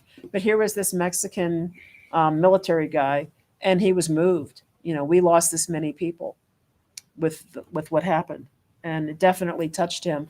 And he had the crackle in his voice, and he had to pause for a moment. Yep. It was very moving to watch that. So, yeah. Loss of life anywhere. Querétaro always smells like something's on fire. It's entirely possible because we're kind of out in the countryside a little bit. Somebody might have been burning down a field, getting it ready for planting. It happens quite. And one of their ways of clearing the sides of the road is they set it on fire. I mean, they just will burn the side of the road, and we've seen that all over Mexico. I mean, we've seen it in Riviera Maya. We've seen it in Oaxaca. I mean, it's the way they deal with it. So the fact that I can't carry my arms down there with me from the States and protect my family if needed is a huge issue. Well, I'm cool with, I've got family that have always been pro-gun, they're hunters and things like that, target shooting and gun safety classes, the whole bit. And the problem with trying to bring your firearms to Mexico is that it's really hard in Mexico to even get them. I think there's only two places, Two stores, two both stores in Mexico City. In all of Mexico, there's only two stores that a citizen could go to and actually purchase firearms. And I think they're limited by the caliber. I don't think they're able to sell anything above a 32 caliber. I mean, it really is. But the opposite side of that is we're able to go into Centro here in Querétaro, and there can be a huge gathering, Christmas Eve, New Year's Eve, true, whatever, and you're not worrying about somebody's, how many people here are carrying weapons, and who's gonna look at somebody the wrong way or get offended, and next thing you know, people are firing shots back and forth at each other, and there's people caught in the crossfire, and so that doesn't occur. It never enters our mind when we are in Centro with a group of people and with a large group of people that this is an issue. The vibe we get is so totally different in a large gathering. There's none of that uneasiness that you get. You go into a large group. I mean, hell, let's be for real. They had a Super Bowl celebration in Kansas City and people got shot. Oh yeah, at the Union Station. Yes. This is here to celebrate. We won the Super Bowl. Yes. And people got shot. Now people went to a music festival in Las Vegas, and some idiot is in a corner of a hotel with a sniper gun, just picking people off at the festival. So that doesn't happen here. No. So, there is a difference. There's a trade-off on that. Yeah. I mean, we feel more secure. We feel safer here. Yes. Under those circumstances, but we're going to be going. Your ignorance will have you pooping your pants. You just don't get it. We don't, obviously, but I think part of that, if you realistically look at this, we didn't grow up with it. So this is learning by experience. It's the only way it can. And we're not going to live our lives in fear. No. I mean, that's just, if let's be for real. I'm 65 years old. If the shit's going to happen, it's going to happen. And you know what? All I'm going to do is live the best life that I can. And she's going to live the best life she can. And we're going to enjoy our time here. And we have done it for 3.5 years and had an absolute blast. Are we going to stop now? No. If we're stupid, so be it. That's just, I mean, we really love the history and the culture and the people that we've met. We've been in a cartel town. Could we feel it a little bit? Yeah, I'd say we felt it. Yeah. But I mean, it was palpable. I mean, you knew it was there, and was it something that I would want to live with? No, because of that. But the only way we're ever going to learn. I mean, are we ignorant? Yes, we are. I don't know how we can avoid being ignorant when we didn't grow up with it, when we haven't been in that environment our whole life. So this is something you have to learn. We have to learn by experience. And the only way to learn it is to actually live it by experience. If something horrible happens to us, well, then it's our time. Well, and we're not changing the way we live. We did change it when we decided we were moving to Mexico because we'd had enough of what was going on in the U.S. And best move we ever made. The end. Terry, have you spent much time out of the U.S.? Most countries don't allow guns like the U.S. does. They regulate them. Ooh, one of the things, this is so true. I believe it was Japan. Japan allows you to have guns. They regulate your bullets. They do it on the ammunition, which is a brilliant, and you have to have, you cannot buy, if you don't own a 9mm, you can't get 9mm ammunition. You have to have, in Japan, you can only buy ammunition for guns that you have registered and own. And you have to bring back shell casing. Bring back 80%. If you want to buy 100 shells, or 100 rounds of ammo, you got to bring back 80 shells. And it's a brilliant way. A, makes you police your brass, and B, it means people can't stockpile. And so, and I get it both ways. That people go, this is not the way it's always been done in the U.S. I understand that. But it's a way of trying to deal with the illegal street guns. And if you can control the ammunition, a gun is about as useless. It becomes a club. So let's see. Wait, I think we missed something here. No, they're having a conversation about the guns right. and stuff in foreign countries. Got it. And I'll just skip real quick. What's happening in the group, or what it's like to live in another country. Military is not the same thing as living in another country. That is true. Military is its own thing. Autonomy, even in the countries that the bases are located in. If Trump hits them, think about it. Who do you think they will target? Well, like we said, we know that they have to know that U.S. intelligence provided information to Mexico. So there's U.S. involvement right there. And if they are pissed off enough at the U.S. for interfering in their business, well, yeah, they're going to target U.S. I mean, that's pretty obvious. Just the question is it worth it to them? That's something that they have to balance out in their business. Is it worth it to them to target U.S. citizens? Maybe it is.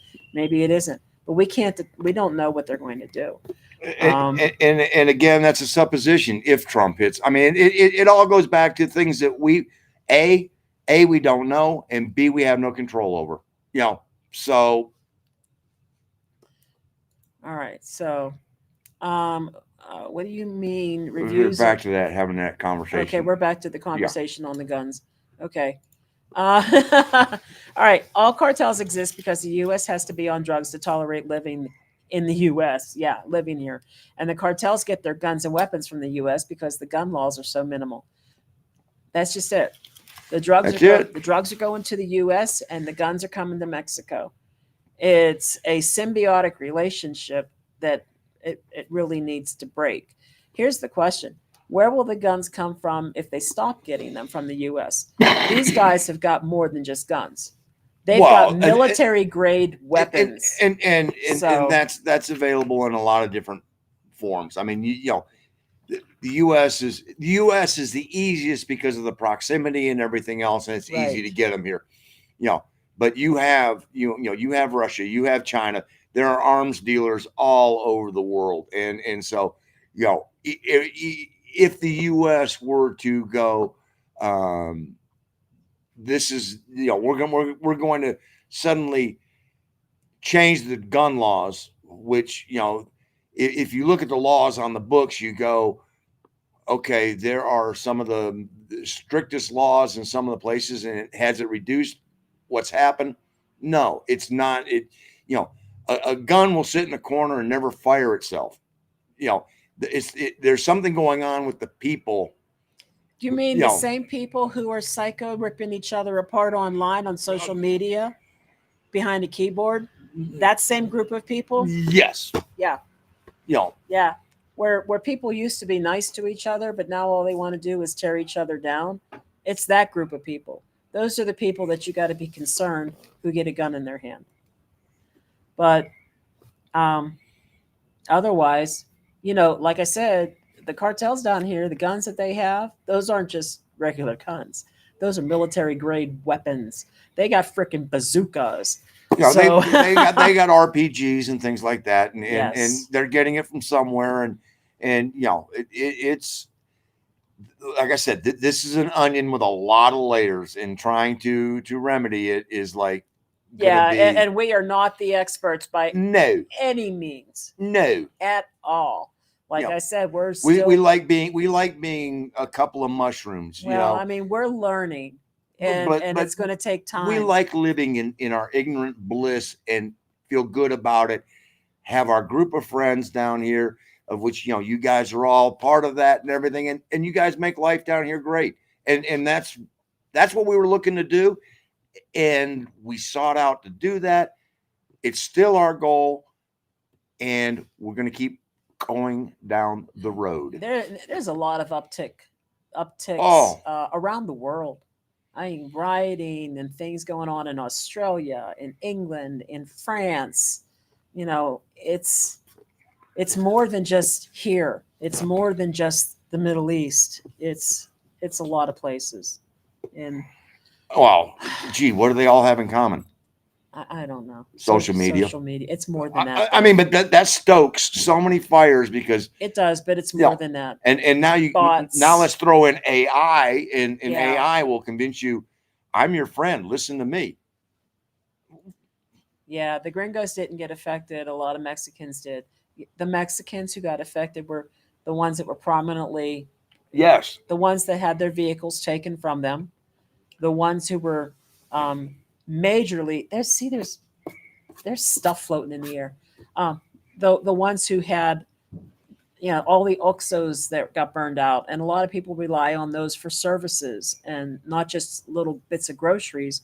They use them for services, and Yeah, and payments, and people were inconvenienced in a lot of ways Well, like that. there's fewer buses, so how are people going to get to work? I Yeah. mean, you know, all these things. You know, oh, I rely on my car because I live, you know, because I can't afford to live close to where I work. I mean, let's just use PV.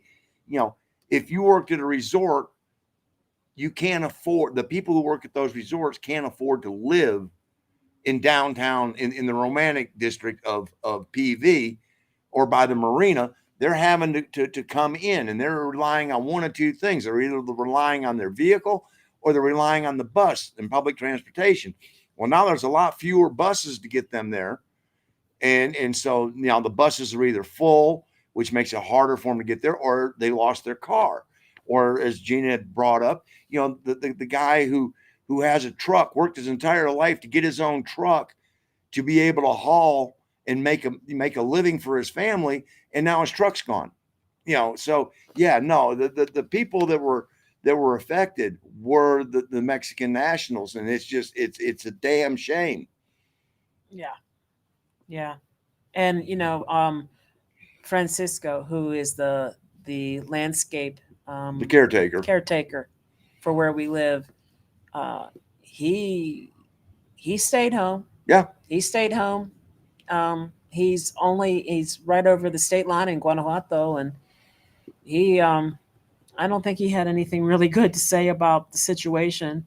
No, He I was mean, I mean, the only thing he had to say was that, you know, where he lived, everything was fine, nothing happened, and you know, he was more concerned with the members of the military and the police who died, and Yeah. you know, and the fact that there was death, period. That just bothers him. You well, know, yeah, and then think about that. Most of those military and police were probably male, probably had families. Yeah. You know, now we're talking about there's a parent that's been lost, maybe a husband, possibly a wife. There's income that's been lost. I mean, the downstream effects are pretty horrific, but they didn't target foreigners yet. And I do say that with reserve, yet. It depends on how much the U.S. gets involved. Again, this is all, you know, if candies and nuts. It's conjecture, I know, but just saying. I know. Crime is everywhere. It doesn't matter what country you are. It doesn't matter if you have a gun or not. If it's your expiration date, it's your expiration date. That is true. Oh no! And some of us have already passed our best best buy dates. I feel like that sometimes. Okay, so in the city surrounding and the surrounding area where we live in Knoxville, we have had road rage shootings and a half dozen That's people you know, being shot and killed in a single week, and we have murders daily here. Yeah. I mean, the road See. rage thing. I mean, I saw one in Charlotte that a person was killed in a Food Lion parking lot over road rage. I saw another one where somebody got irate and then went on a stabbing spree with a knife, and then the police were forced to kill the perpetrator because he then turned to them with the knife and would not drop the knife and started approaching them. Well, it's Yep. there's things going on that just make you shake your head, and we don't hear about those types of things down here, and that's what No, and what you're saying about the shootings. We lived very close to Asheville, North Carolina, and I worked for the hospital system there. In one 24-hour window, there were 4 shootings, and 3 of those people died in Asheville. I mean, 150,000 people in the metro Asheville area. 4 I mean, people shot in 24 hours, and 3 of them died. So it's just totally unrelated. Yeah. Four unique situations. Well, I think 2 of them might have been. Or 2 are in one situation, but still. One of them was definitely road rage. Yeah. Yeah. One of them was definitely drugs, but I don't remember what else. Anyway, when I was a kid, the biggest bookies and guys who ran numbers were deacons and churches and school teachers. My parents would never let me go down anywhere near Big Al's. I never knew why at the time because I'm a kid. What do I know? But I was never allowed to go down there. There's just too many bad people coming and going at Big Al's. That's all I remember. And then there was the time. Stay away. I mean, that's good advice. Yep. Let's see. Well, I live in Guanajuato. I was told they wear suits. Okay. Romy might be a kingpin. Really? I don't know about that. I actually heard, and I don't know if it's true. Again, like what do you believe? When you get stopped in the highway, for example, and everybody's masked and they look like they're in like fatigues or something, I was actually told, look at their shoes. If it's actual Guardia Nacional, they will have boots on. I don't know. The difference here is that killings are usually targeted. In the States, it's anybody, whether it's school, church, concert, festival, just a house party. This is true. It's absolutely true. And it happens every freaking day. That's the thing. It's every day. Every day, somebody's getting shot. Party. 5-6 people shot. What was it? That was just recently. That was like Gaston County or something. No, it was Hickory. Hickory. Okay. Catawba County. In a house outside of Hickory that they rented to, an Airbnb. They rented to have a party and charge, $5 in admission fee. And somebody got tossed out and came back in with a gun. And the next thing you know, it's not one person with a gun, it's multiple people with guns, and they're all firing at each other. Mm-hmm. None of these people, because they're all kids, I think the oldest one was 22 or 23, none of them had any training, so they're just randomly firing, in a direction. And the people that got hit, you're just sitting here just going, oh, what? You got tossed from a party. Hell, I've gotten tossed from a party. Okay, shit happens. Didn't happen often, but yeah, I mean. Yeah. Oh God, Shayla.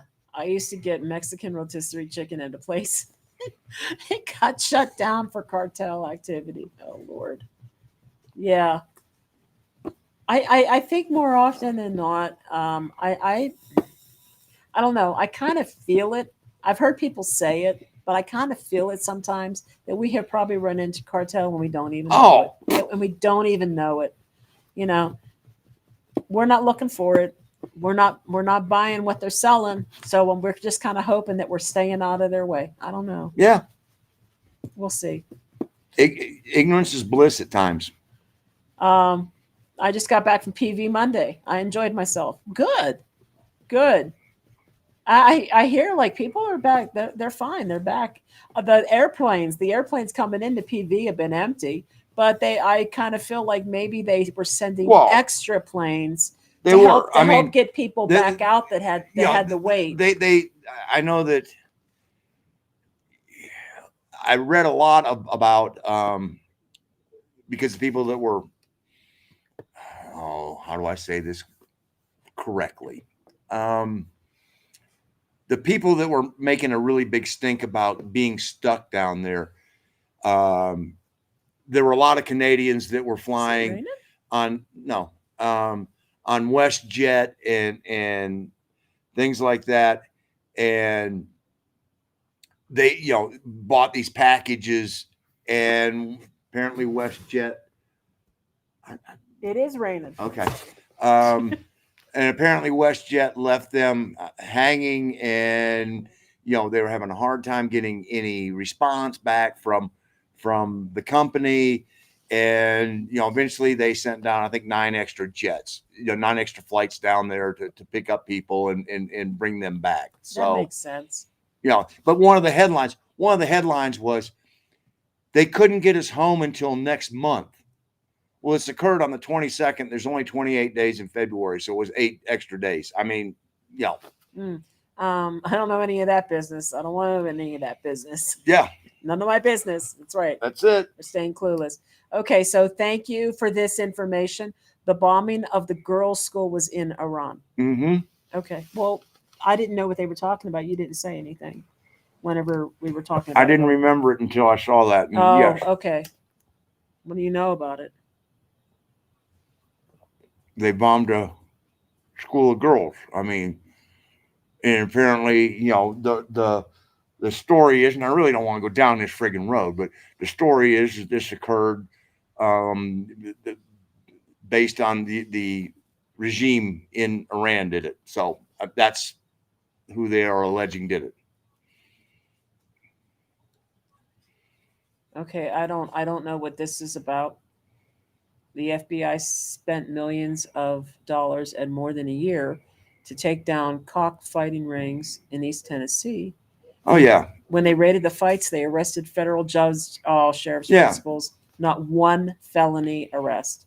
Well, that's- let's spend the money, do this because it looks good, but that's right. Let's not make them. Okay, Sammy. Yeah, we're caught up now. We're getting clued in on this. My knowledge of what's going on in real time is really behind because, again, like I said, I'm busy. I'm working like 60 to 80 hours a week between my job and the videos, so I don't get a lot of time to stay up to date on stuff. And if it doesn't hit me on my phone, I probably don't know the details. I knew that there was something going on. I knew there was bombings, and I knew that Iran was firing back on a lot of countries around them. But that's about the extent of what I knew. And I knew that my friend Ozzy, again, was posting all these pictures of what Iran was like pre 1970 something. But I didn't know why she was posting them. So, in the States, you have active shooter drills in schools and in most workplaces. Yeah. And we never used to. No, but I not only do we have to have active shooter drills, we have to do the whole thing where we go out with our hands up and we either barricade ourselves in a room if we can't make a break. I had to actually demonstrate how to lock a pocket door. I get that right, a pocket door. How do I block a pocket door so a shooter can't get to us? This stuff that we never used to have to do this. Let's be for real. Not everything makes common sense anyway. I remember being a kid and we did the nuclear drills and we all got underneath our desk. That's true. When we were in elementary school. And then we stopped doing that. Yeah, too. and then somebody finally went, well, if we've got a nuclear explosion, that desk ain't helping. So there we go. I watched Snapped on Oxygen. There are many beheadings and dismemberment stories amongst loved ones. That's scarier to me. Yeah. Watch Oh. true crime shows. These offenses are horrific by normal people. And then, like I said, it came up on my phone real quick that 2 half sisters were found, killed, shoved in suitcases, and buried near a high school in Ohio. I think Cleveland. I And I'm like, really? Who would do that? Who would kill 2 little girls and shove them in suitcases and then go bury them? Somebody in the family. I think so too. Hey, glad you're safe. That's right. Hi, Cindy, too. Hi, Cindy. All right. I was reading. It was real crazy. Sorry. The Besses in Mexico were there, and I mean, yep, they were there. and they were sharing video. Yep. Of what was going on with us, and they were, so we had an idea of what was going on, and they weren't trying to make this, No. about let's get clicks, because No. if they don't want to, they could have put out a 1-minute video, during all of this mayhem that was occurring down there, and they'd have got a shit pot full of views, but they were like, we don't need this, and why draw attention to yourself bingo. When there's the unknown? You don't know if it's going to escalate beyond what you're seeing. At that point, right. Nobody had any clue. Right. So, I get why they were, reticent and wanting to share that information, and I thought that was an appropriate response to it. So, Yeah. And I swear I heard you say that you wanted to close the doors and get back off the terrace because you didn't know if a gas tank was going to explode. I mean, what a logical thing to think of. You got a vehicle burning on the road in front of your building. Yeah, maybe the gas tank would explode. I mean, you don't know. It burns. I don't know. Vapors explode. Liquid burns. True. So I mean, if it's fully engaged in flames, then normally what it's telling you is it's burning the fuel. So okay. I mean, I don't know. They always show you in the movies that vehicles just go, Well, yeah, that's the movies. Exactly. But if you don't know, it was a smart thing to do to get away. And when you're in the Navy, they teach, because you are part of the firefighting team. You don't have a choice. There's only so many people on a ship. You do what you got to do, and you need to know that.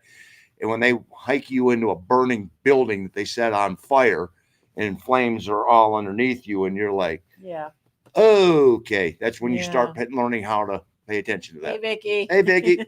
So there you go, Blanca. Very true. Mexican lady told me the cartels were part of their culture. That's why I mean, it's been here. You grow up with it, and you just learn from being really young. You learn from your family, from your community, from your neighbors, what is going on, and you just know, and you grow up with it. Who to avoid? Right. Right. And so again, coming back to are we ignorant about what's going on? Yeah. Yeah, we are, because we didn't grow up here with that. We're learning it as we live here. The day we found out that we were in a cartel town was a little shocking and eye-opening, but it's one of those things you learn as you go. Yep. So Afghanistan, Lebanon, Iran, etc. were all like that before the extremist revolutions started. Okay. Pakistan. Oh yeah. I mean, I remember being, okay, so you said that was around what, 76, 77? 77, 78 when the Shah left. I remember I was at the Butler County Fair, and the carnival, the fairgrounds, they had games set up, and was it Ayatollah that came into power? Ayatollah Khomeini. He was the face on one of the games. You were throwing things at his face. That's what I remember. I was a child. I also remember they used to do the same thing for Howard Cosell on Monday Night Football. So I mean, no, I know. I mean, it's just Well said, Mark. My Persian friends are celebrating what they may soon be able to return. You could always, I had a customer when I was in the photo industry, and he always said he was Persian. Really? Always. Okay. And he always made the comment that he hoped that one day Persia would return. You know, and so that's, you know, it's one of those things that it's a situation that we don't understand.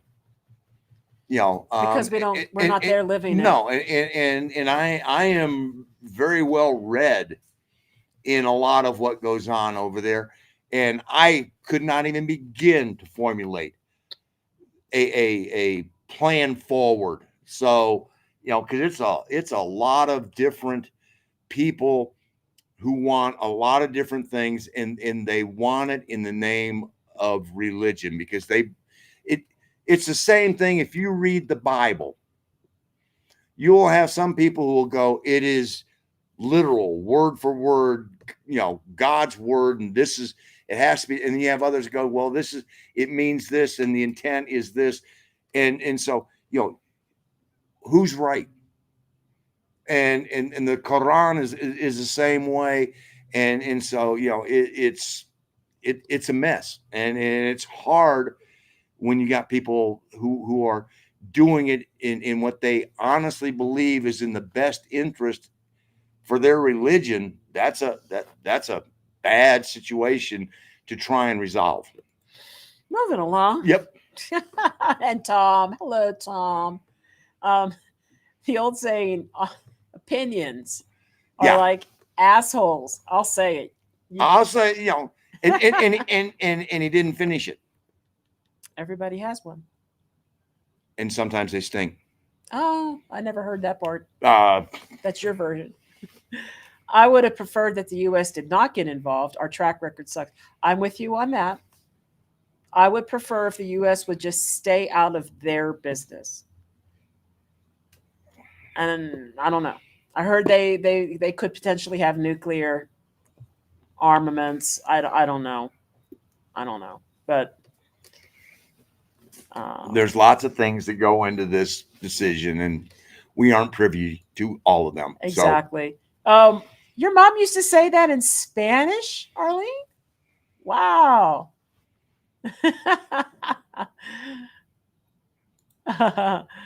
Todos tienen uno.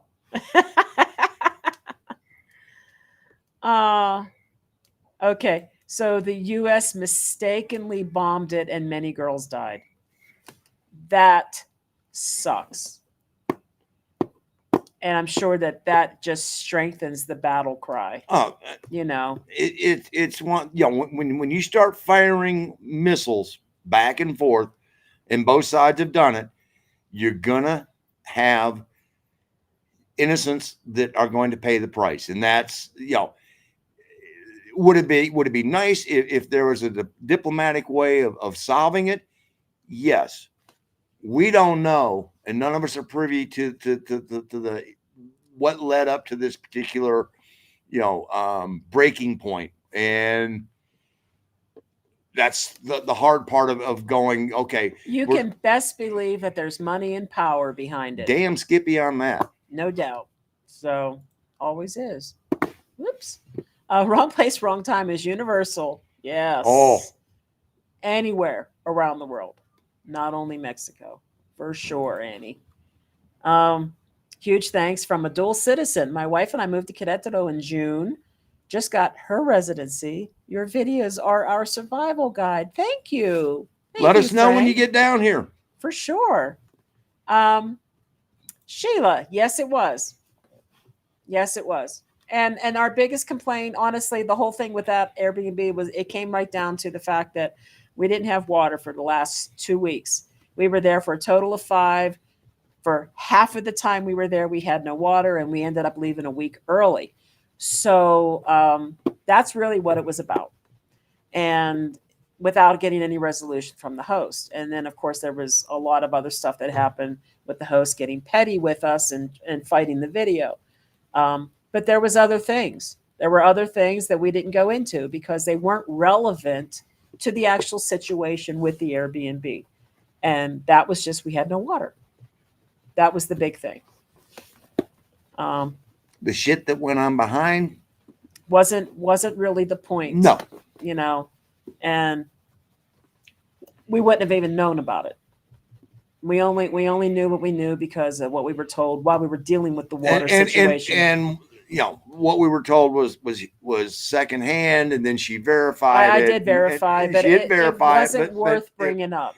It wasn't worth because the important thing was we had this great Airbnb. We didn't have water. We told Airbnb we got our money back. We left. That was the real story. That's the story. Yeah. And that could happen to you, and that's why we wanted to share that for part. sure. You know, the other part of it. Oh, you were going to say more or no? No, I was going to say, you know, just doing your hand if, thing. if you want to hear the other part of it, you have to come down and sit and listen to us, and we'll tell Look that. at you back there. We got stripes. I know. Stripes. I don't know how I did that, but whatever. I don't know how you did it either. Oh gosh, right. That was us. Greg. Yes, thank you, Arlene. We try. Well, and you know, our girls are our family as well. So yep. you know, living aware of danger, not living scared. That is exactly the way we are. We're not going to curl up in a ball and live in a corner and never leave our house. Mexico's got too many good things to offer. Not to minimize what happened here, but Tuesday after our city was out cleaning up, trying to get everything back to daily life. Mexican, Mexi will. Yep. That's the way it goes. That's just. And the community probably came together and did that because that's what I would expect because community is so strong here. So,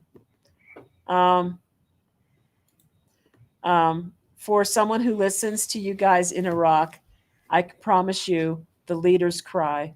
Oh, okay. I'm glad to hear that. Yes. You know, we never see those things on TV, and we don't know because we're not there. Well, we're not there where you are. So it's good to know that it means something to them. Well, those are brothers in arms, and and you know there is a bond that is shared, you know, amongst those who serve, and especially those who serve in combat situations, and that's something that you know when you put your life in another's hands, you know that you're going, okay, that creates a that's a bond. Symbiotic bond that it is not broken, and when something happens, that's a part of you, and it's one of the reasons that a lot of vets do not talk about what has happened on foreign soil or in combat, because you know what,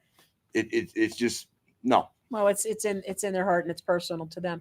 What I was referring to is that this was a news conference, and this was the leader, as far as I could tell, like the top general or something like that of the Mexican army. I was really having a hard time following along, and it surprised me because I have never seen top brass doing a news conference with the president or a governor and having that level of emotion on TV. Maybe it's got something to do with a stiff upper lip sort of thing, like the British are famous for. Or maybe it's that these guys are removed from the units that are affected.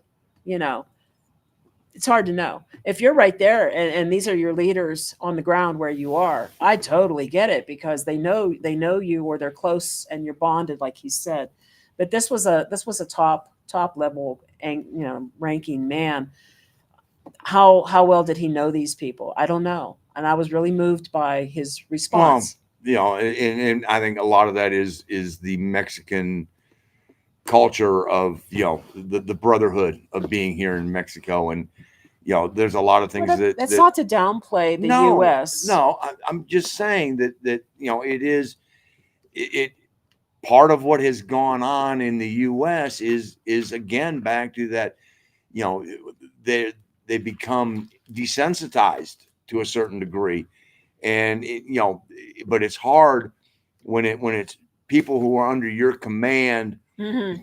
You know, those are people that you're responsible for, Yeah. And now there are families that are never going to see these people again, and that's tough. To me, like what you're describing and what you just said, to me that seems like somebody you're in closer proximity to those people who died. Maybe the relationship is that many degrees closer, perhaps. And when I see people on TV who are higher up and further removed, they don't seem to carry that emotion with them, or at least they don't show it. So it surprised me, and it was very moving to me to see this gentleman with the Mexican army react the way he had. So I don't know. I'd never seen that before.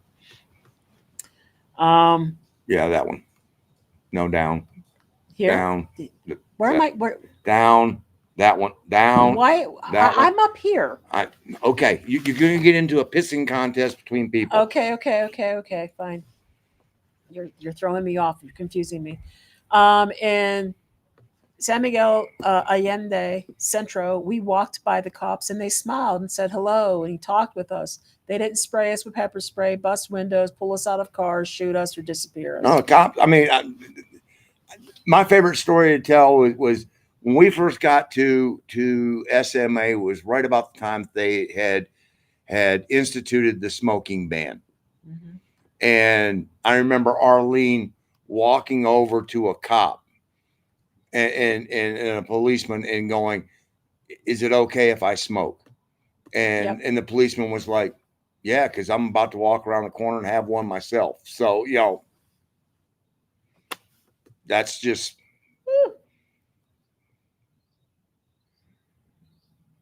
I don't know. Should I skip? I'm gonna leave the back and forth comments kind of like between you guys.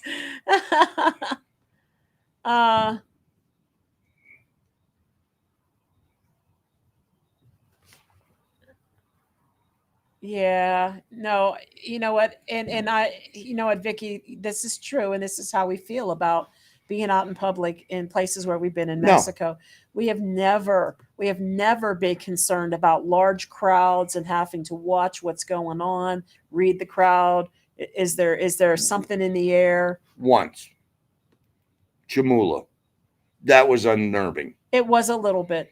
Yeah, we could feel it, and that's a puebla, that's a village, and we could feel it.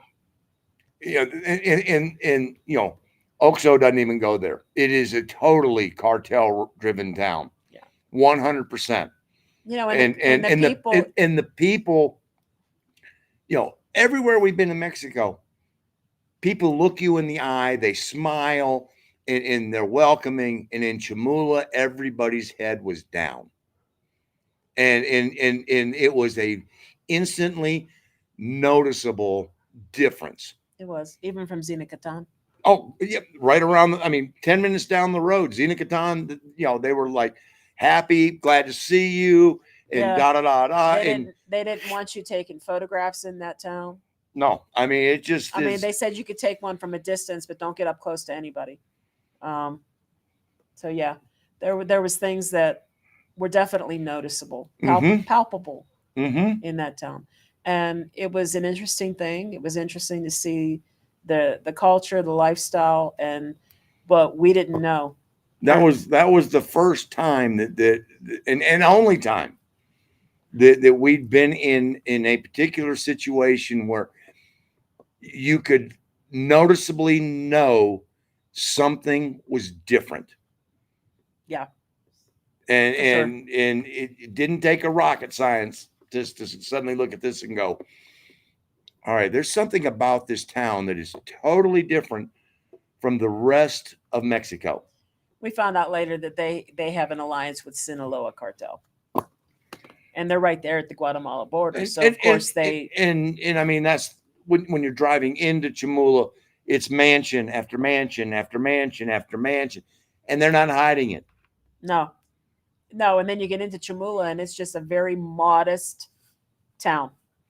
Nothing fancy or special about it. You passed all these mansions getting there, and then you get into town, and it's just a modest Mexican pueblo. That's it. With an oso. or two. I don't have any clue, but we only saw one. But it was Osso, OSSO. And they sell posh. Yes, they do. And they had a jail. Which we still are trying to figure out why, but whatever. Well, Mark asked. He goes, "Is that the jail?" No. I What? said, is that the courthouse? The courthouse. And the guy said, "In name only." That the cartel deals with all the you break the cartel rules, they deal with you, and it's like He basically said, "If you break the law, they'll just kill you." He actually said that to us. Okay, so glad we're here. yeah, we're not there now. We live in Monterrey and feel safer than when we lived in Texas. Here we have become more aware of our surroundings and feel more responsible for our own safety. We go about life normally. Yeah, I mean that's just 100%. What Yep, you said, yep. spot on. Yep. And Mark and Paulette are here. Hello. Hola. Hola. Jerry from Monterrey. We feel safer here than when we lived in Texas. Yep. Yeah. Yep. I mean, we same way. Sammy, same here. Grew up in the South. Everybody had guns, including my family. I have guns, only target shoot. When we're in Mexico, it's so nice to not worry about the gun violence. I agree with that. Mark, oh, what a Christmas it'd be. Yeah, I said if candy and nuts, or if ifs and buts for candy and nuts, oh, what a Christmas it'd be, is the rest of the statement. I have never heard that. You're pulling out some things that are new to me today. We left gun open carry Texas, where every punk has a gun and feels entitled. We feel safer here. We're responsible for our own awareness. I can control that part. One of two. Yeah, the other one's. I think it's down here. Yep. Okay. I couldn't control the entitled gun owners who were trigger happy on the roadways. True statement. Yep. 84-year-old woman was kidnapped from her Tucson, Arizona Yeah, Savannah home. Guthrie's mom. And weeks later, there are still no answers. Crime happens everywhere. Yes, it does. Yes, it does. Sadly. And in Asheville, yes, they must have run out of tofu and patchouli oil. You ain't kidding. And, Asheville. And soy milk. Yeah. And craft beer. And and the drum line Friday didn't help. Oh, the drum circle. Yeah, the drums, The whatever. drum circle. I always wanted to do the drum circle just once, just for fun. I had a drum. Never got to do it. Yep. I did get to see the Spoon Lady one time before she moved on to another city. She was in Asheville for years. Spoon Lady. Yeah. Yep. Here in Querétaro, we feel pretty clueless because there really isn't much happening around here. Exactly.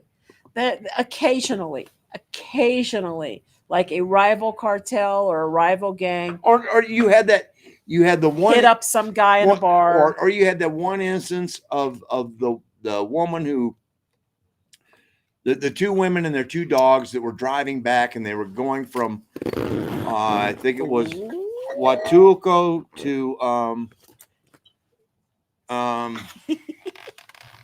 orange soda, Canada. And shit, where is it? Anyway, it was late. And they stopped. It was very late at night. They were driving nonstop through, and they stopped at a convenience store somewhere in Querétaro, and bad things happen. And it can happen anywhere. And so at a store that probably wasn't busy, late at night. And the woman lost her life because she was shot. Yep. Okay. They don't want to watch me open this. So yeah, I know.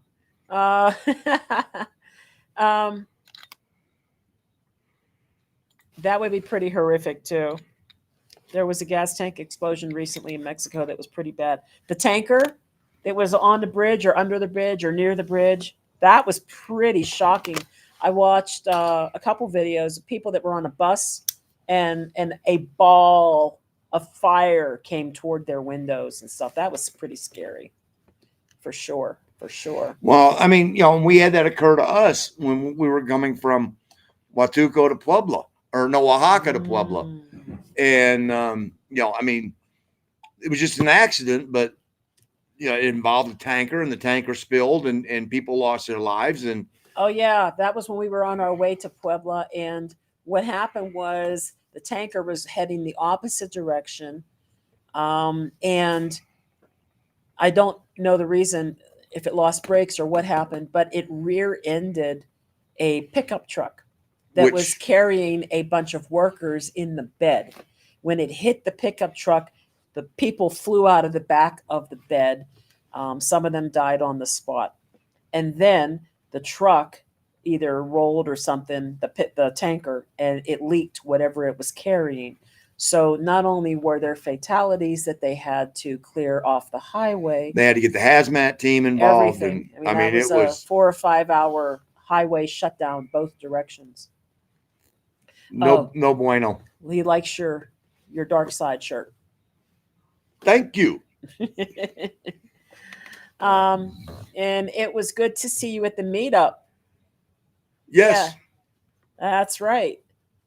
He's waving to Stephanie there. Okay, so life under a repressive regime sucks. Always. Yep. Always. I remember before the Taliban had moved in, and then things changed for girls especially, and women. And then they got their freedoms back. And these girls were able to go to school and go to college, and they had all these careers. And then it got taken away from them again. And these girls grew up with the freedom, but their mothers remember what it was like. And I thought to myself, how horrible it must be to be a young woman who's just starting out. You got your education, you're starting out with a career, and now you're back to the same stuff that your mother had to go through. And it's kind of sad. That's happened numerous places. I mean, that happened in Afghanistan, and no one has ever figured out that you're not going to change Afghanistan. Everybody's tried. We tried. Russia tried. Britain tried. Now the Pakistanis are going to try. Go ahead. What you had an encounter with Howard Cosell?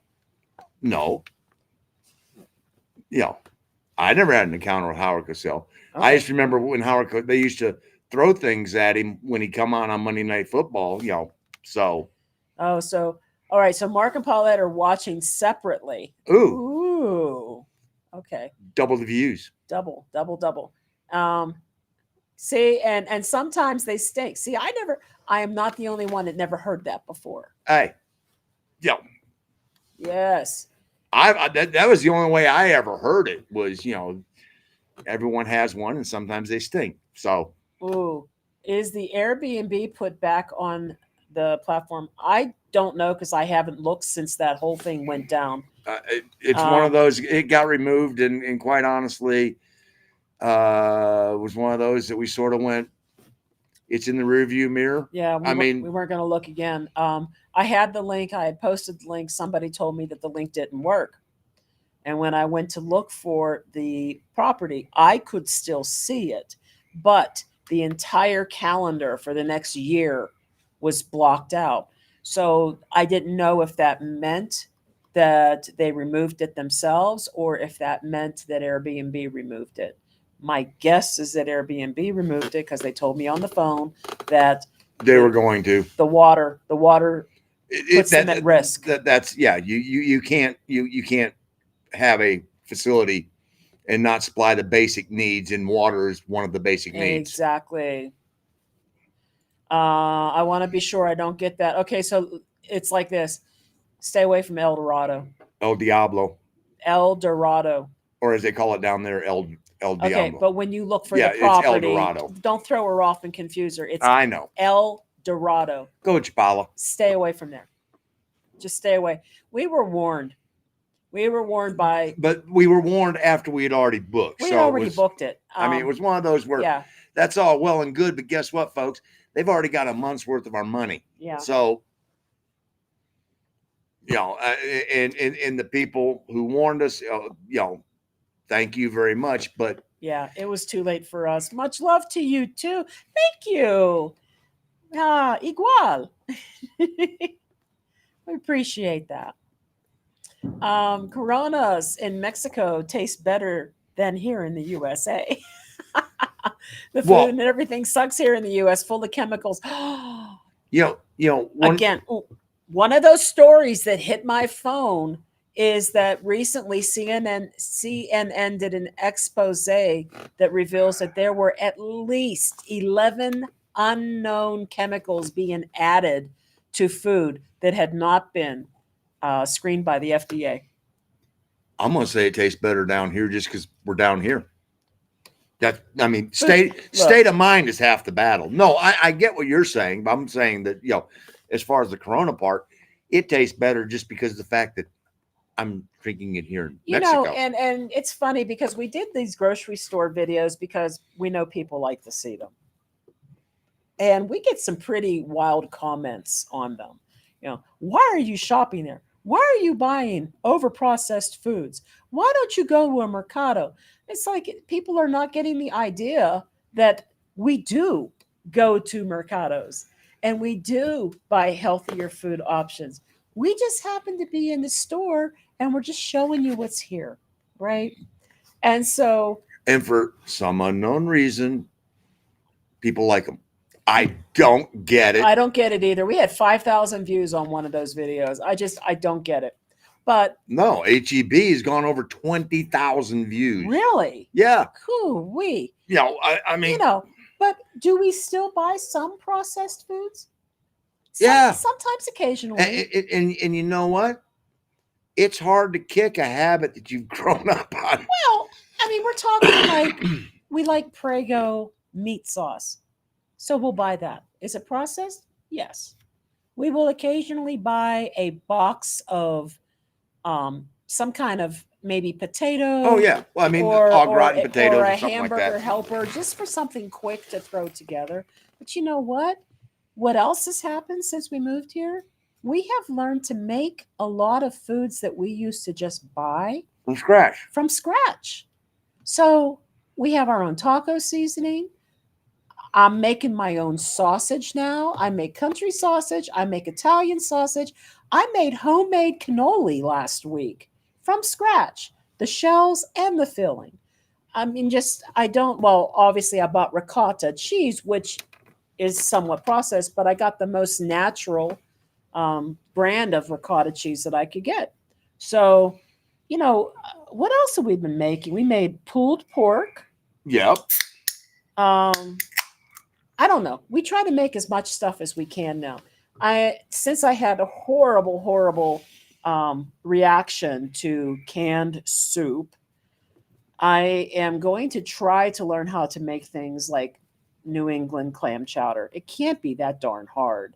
I mean, it's going to have garlic and onion. No, but good luck finding the clams. Potatoes. I probably can find. But that's probably going to be the hardest part. But we buy a lot of stuff now. That's again something you're making so you can eat. Exactly. Only you would eat. I mean, it's just. But we have learned how to make a lot of our stuff now, which it's better anyway. There's less crap in it. I've been making my own English muffins now for 5 years, and guess what? The only thing that's in that is salt, water, flour. Did I forget something? Starter, flour, water, salt, honey. There's honey in it too. Not you, honey. Oh, the other honey. That's all that's in it. No preservatives. My English muffins, they don't last for 2 months on the counter. If I don't eat them up, they start getting moldy spots on them 3 days later. So yeah. That's what natural does. Yes.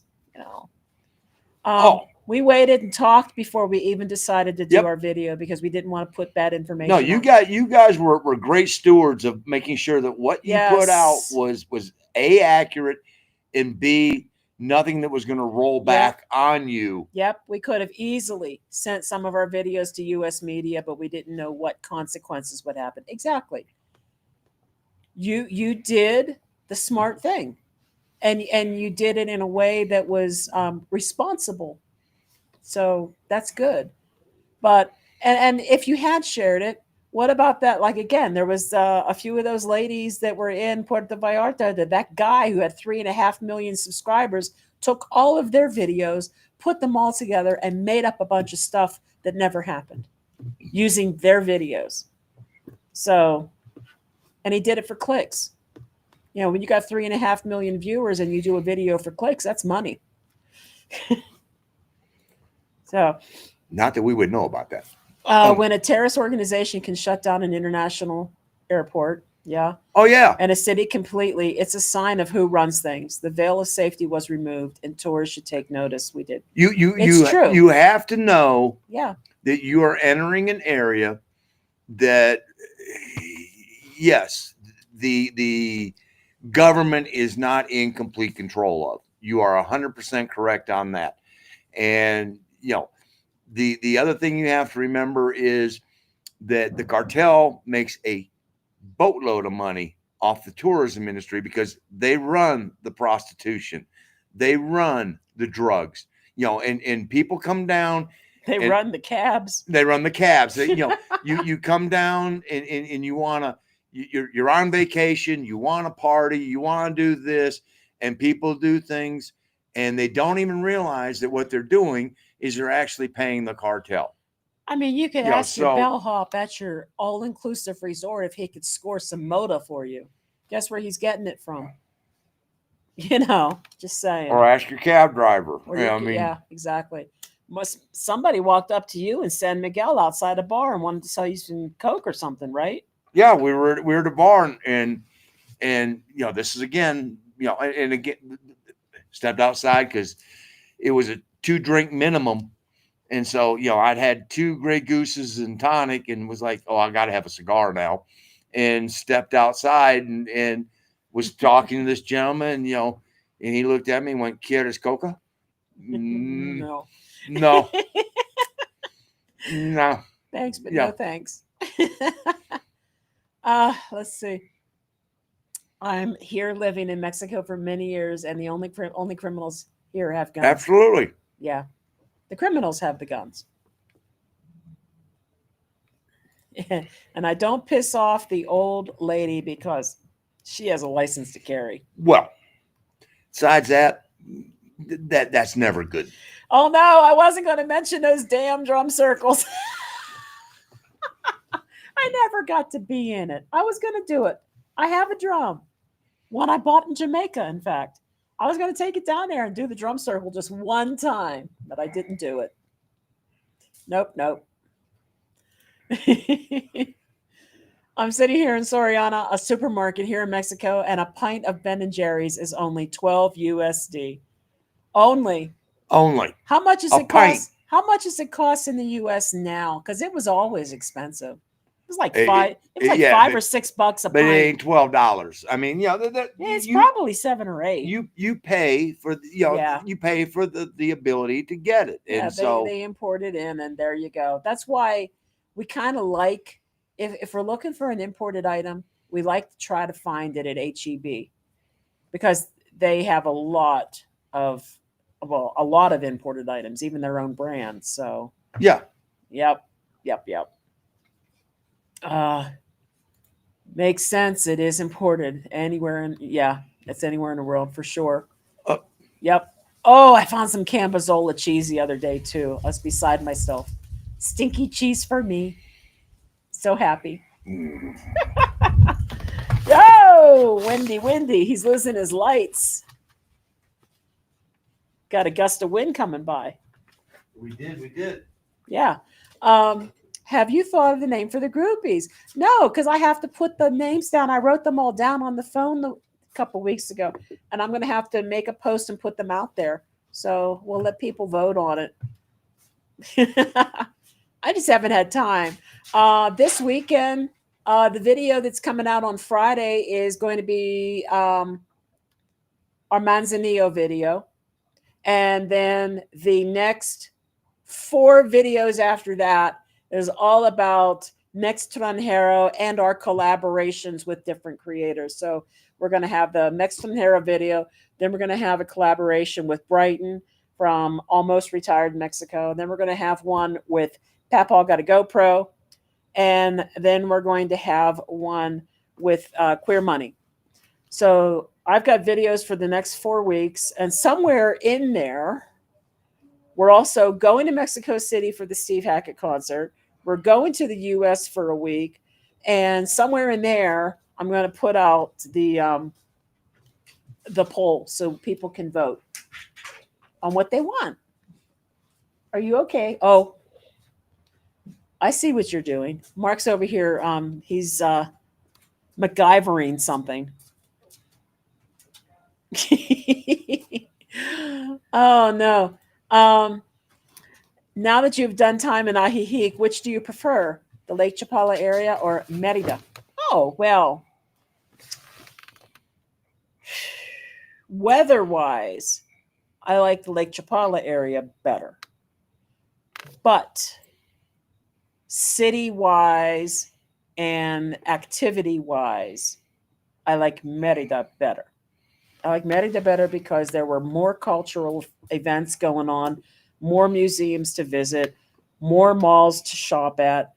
I'd like Merida as a city. It's just really hot, but tolerable. Wow. Ajijic and Chapala are two separate entities all on their own. That's true. And Chapala is really quite nice. I like Chapala better. I mean, you know, if we were looking to move to the Lake Chapala area, it would be Chapala. It'd be Chapala. And you know what? And you're close to Guadalajara. Yeah. And Guadalajara has a lot of stuff to do. Yeah, but you got to deal with the traffic. But you take a bus. Yeah. You take a bus to Guadalajara. There's a lot to do in Guadalajara, and I really like that too. So I think weather-wise, I would have to say temperature and comfort-wise, I probably like the Lake Chapala region better. But there's a lot to love about Merida. There's a lot to love about Merida, yeah. Okay, Progresso soup is on sale. No, I'm not getting any. Thank you. I'm telling you, it made me sick. I can't believe it. I used to eat that soup so much because every time it was on sale and I had coupons for it, I would double up and I would stock up on Progresso soup. I loved it, and I would take it to work with me. It was easy lunch. Well, all I needed was a mug and a microwave. You know, the amazing thing is what your body becomes tolerant of, and then all of a sudden, when you've detoxified yourself, suddenly you're going, ooh. Yeah, it did not work with me. I was so sad, but I can make a lot of soups. I can do this. I too am going to get probably the S25 mid-range, but the reviews are decent. Yeah, no, I got the Ultra because I mean, I think the mid-range of the S25 and the Ultra were not that big of a difference. The price difference wasn't too much. He also got the mid-range memory. Yeah, I mean, I got the 512 gig. He didn't need a terabyte. I don't need a terabyte. I mean, you know, all that's downloaded on my phone is music, and that's about it. So and games. Yeah, I have the terabyte on mine. Well, we use hers for all the videos. So, you know. Okay, so Sammy, you've told me this before about limon fritos. I have not seen them. I haven't seen them. I bet they're tasty, and I like Fritos anyway. So, yeah. Oh, pie crust. Thank you. The cartels run the timeshares also. That doesn't shock me. Yeah, there's a big stink going on right now about a particular one in I think it's PV, that, you know, basically they have done this same scam for decades, and it's like, you know, the U.S. I can't remember which department, because God knows there's 9 million of them, is in charge of doing this. But it's just like, you know, please don't buy from these people, because all you're gonna do is get ripped off, and it still happens. Yeah. Okay. Let's see. Almejas clams from the Gulf of Mexico might be different from New England clams for clam chowder. Kind of like Florida Caribbean lobster is not like Maine. Oh, this is true. Ooh. I did not try to sell you coca. It No, it wasn't wasn't tough. you. Wasn't you? No. And yeah, I do not like the flavor of Caribbean lobster. I do not. And She likes that cold water lobster. I do. So I'll have to look around. We'll see. Okay, so Ben and Jerry's at Walmart today is $4.47 each For a carton. for a carton. Well, that's a pint. Could be a quart. I'm just saying. Ben and Jerry's doesn't come in quarts. Yes, it does. It does? Yes, I it have does. never seen it because it's so expensive. I've only ever seen it in I know. pints. Okay. 512 in Fort Worth, Texas. Okay. So that was $12 is that was expensive. a lot. That was a lot. Who is your next host for Mextranjero? Next live coming up. Oh, we're announcing it on the next live? That is the plan. Oh, okay. Okay. Well, there are things that I do behind the scenes that Do Yeah. you? Do you? I know. You think that, well, and for the most part, she's right. I'm sitting around on my ass doing a whole lot of nothing, but occasionally I do get motivated and do things. So yeah, Things. Yeah. Things. But Yeah. he can't tell you what those things are. well, I mean, I've been coordinating, and everybody has until this date to submit their, okay. and then we have to make the decision, and the whole goal is that by and speaking of speaking of which, our next live will not be in 2 weeks, it'll be in 3 weeks. Because we're going to be in the U.S. We're going to be in the U.S. and we can't take all the gear and everything Right. else. So Okay, so Sammy, we're moving to Querétaro just to get There the you go. opportunity to hang out. It'll just be more people to add to our party list. that list just keeps growing. The list is and growing. it is fun. Yeah, we got another one coming up this weekend. We're going to do a pizza party. Just getting pizza. I love Guadalajara video. Oh, thank you. That big roundabout gave me National Lampoon's European Vacation vibes. I like that. Is my favorite. That is my favorite vacation movie. That one. I don't get into the Christmas one, and the first one is but I love European Vacation for some reason. It stays with me. Yeah. Yeah. The bus from Chapala to Guadalajara is only $4. Boom. See? There you go. See? That would be a great, if you wanted to take a weekend trip, just go head up, get an Airbnb or a hotel room. That's pretty awesome. Okay, so HEB has limon fritos. Okay. Well, we weren't looking for it. We just went there. We were on our way to a friend's house for an Italian dinner, and we stopped. Oh my God! And stopped at an HEB. And Cesar made a sauce to go on the pasta that was mwah. Oh yeah, fresh pork, lots of pork fat, really good sauce. But we stopped at the HEB just to get a handful of things. Because we don't have one on this side of town. Yeah, there's not one here. We hear they're building one. Yet. So they're building one, and they're building a Costco. So. And look, Mama Sue loves the limon fritos. Oh, gosh. Well, if it's Mama Sue endorsed, that says everything. Yep, enough said. Seriously, you guys are going to announce the next Mextranjero? Yeah, on that live. Well, if KJ and Craig don't beat us to it, no. There are advantages. Oh. To being the creators of the event, and so it was, I was like, we're going to announce it here, so no, it'll come from us, and we will be announcing that, and we're hoping that that's going to be able to get all taken place before we get back. So, oh Lord, look, you guys, you like that Guadalajara video, huh? Awesome. I hope you like the Manzanillo one because I worked really hard on the Manzanillo. And it's another one that's I tried to make it as she really cinematic as I could. She did a good job on that one as well. I tried.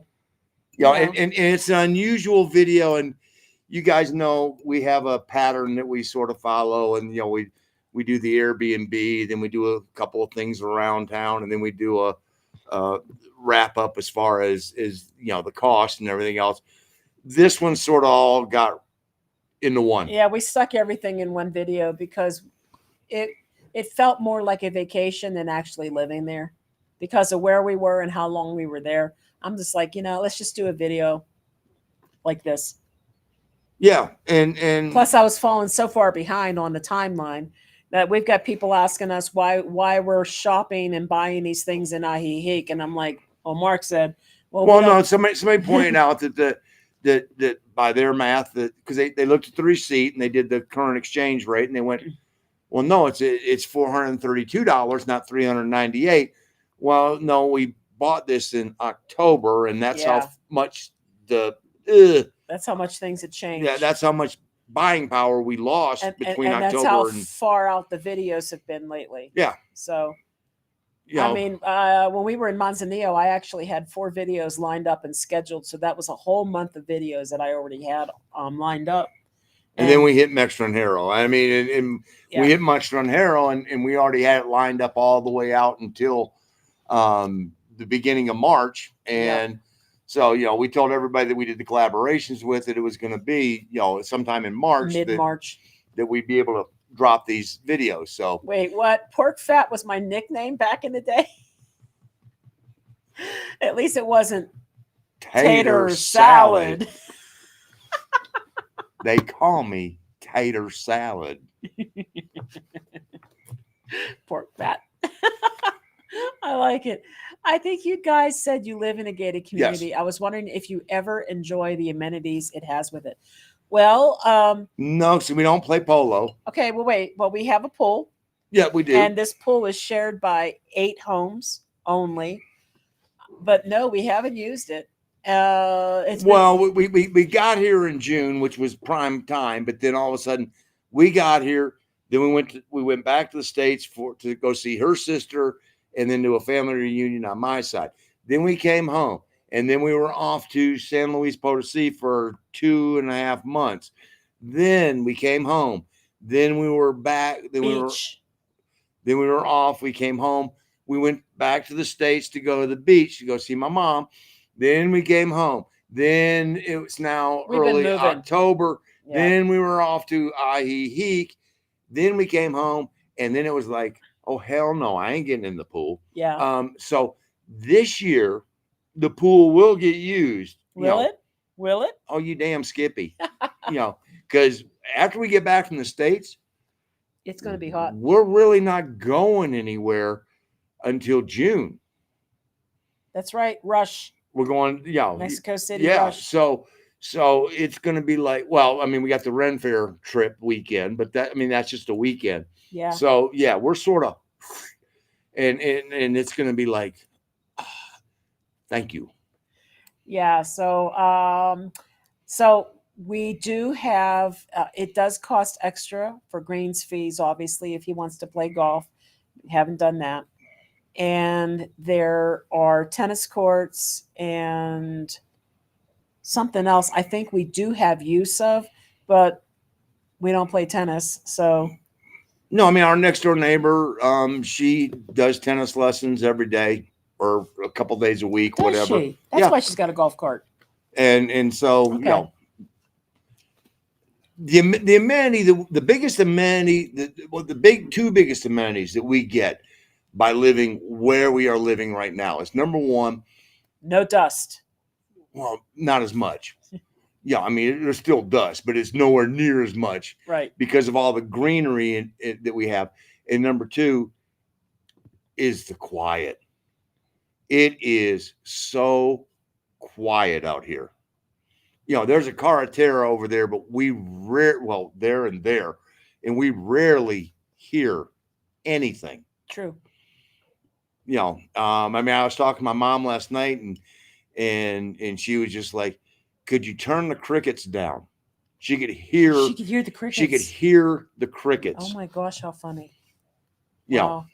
Okay. Anyway, when you announce the next location, are you going to be announcing the dates too? No. No, because we need to let that group flesh out. Yes, they need to be able to spend a little time working with the people that are on the ground and go, okay, we want this particular location, you know, what dates are available.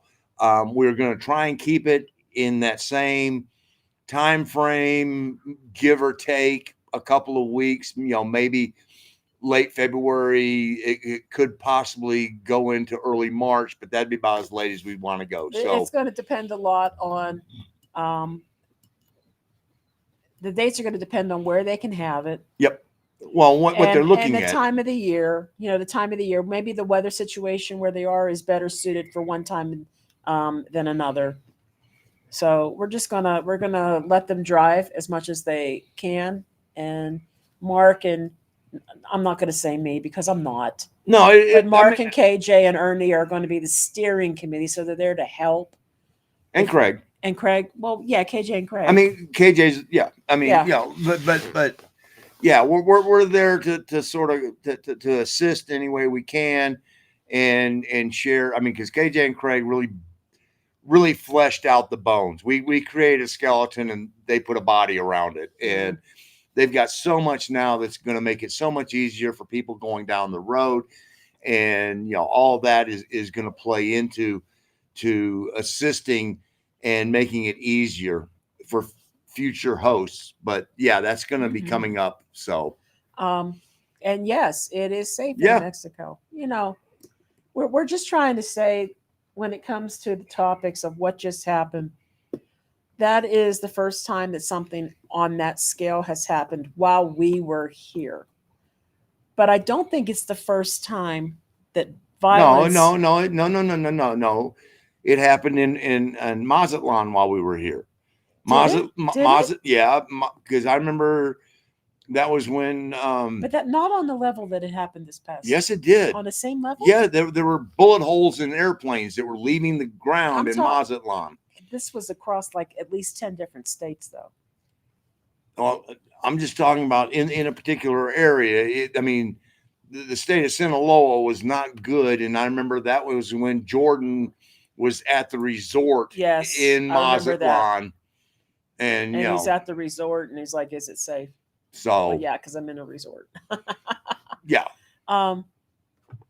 Yeah.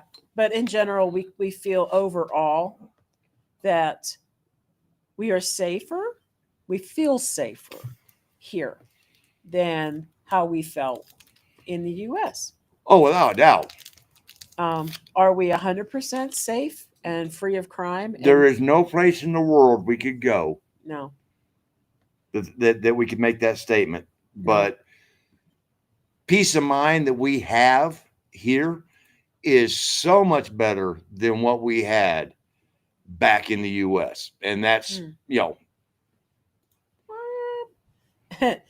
Oh, no. Oh, hell no. It is not in Querétaro, because that would mean that it would probably be us or somebody else doing it this year. No. So it won't be in Querétaro. No, what we have sort of come up with is as a hopefully a ground rule is that it needs to be 5 years between people hosting.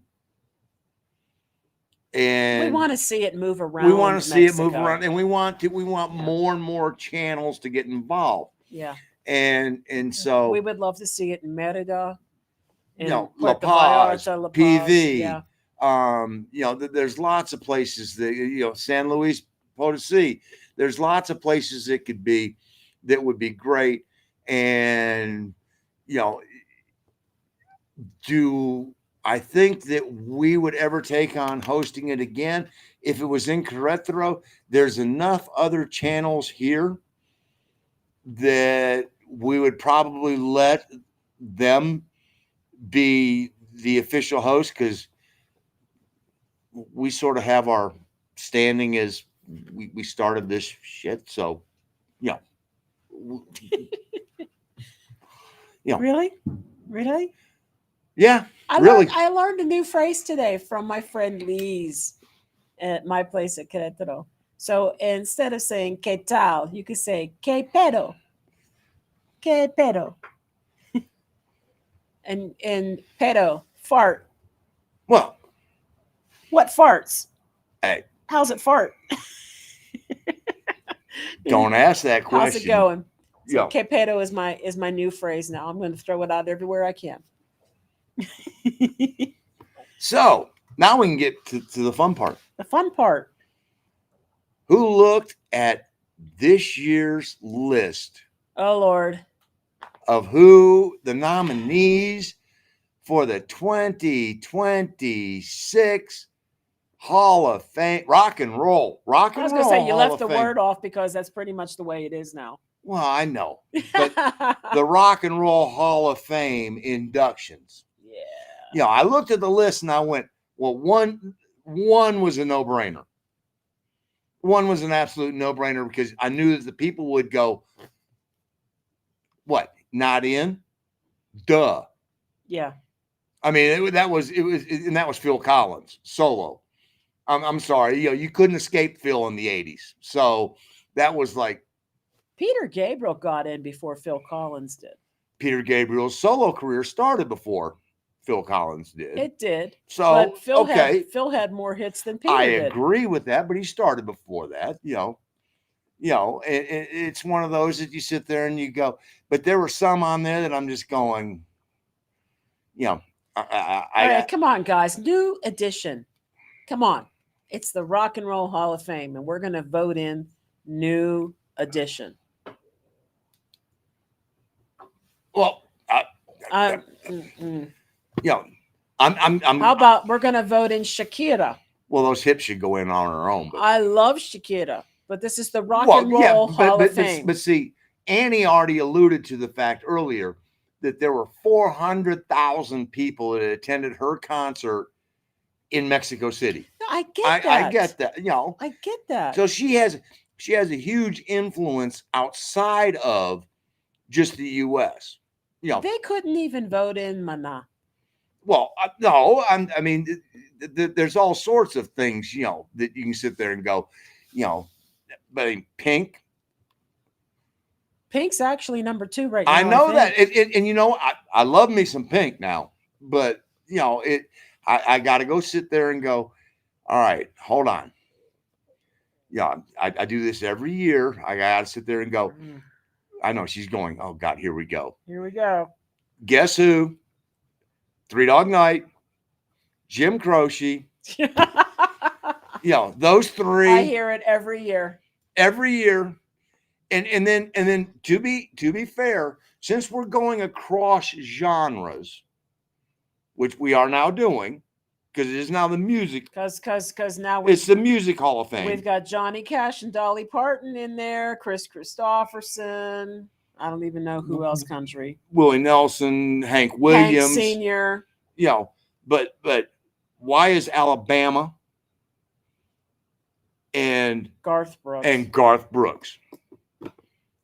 Yeah. It's not the Rock and Roll Hall of Fame anymore. Well, I understand that. So if it's not, why are these people? Something else. Yeah. Call it something else, please.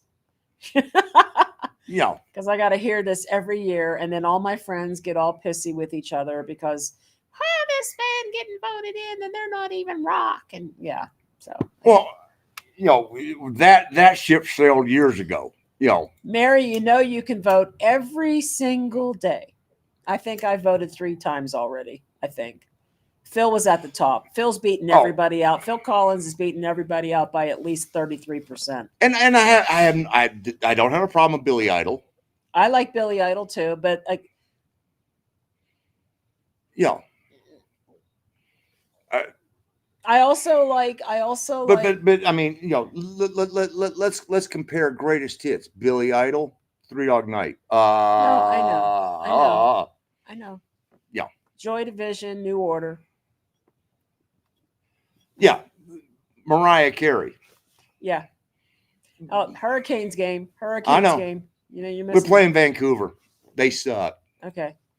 So it's Best's turn. Ruby and I have to head to PV next year for permanent anyway. Awesome.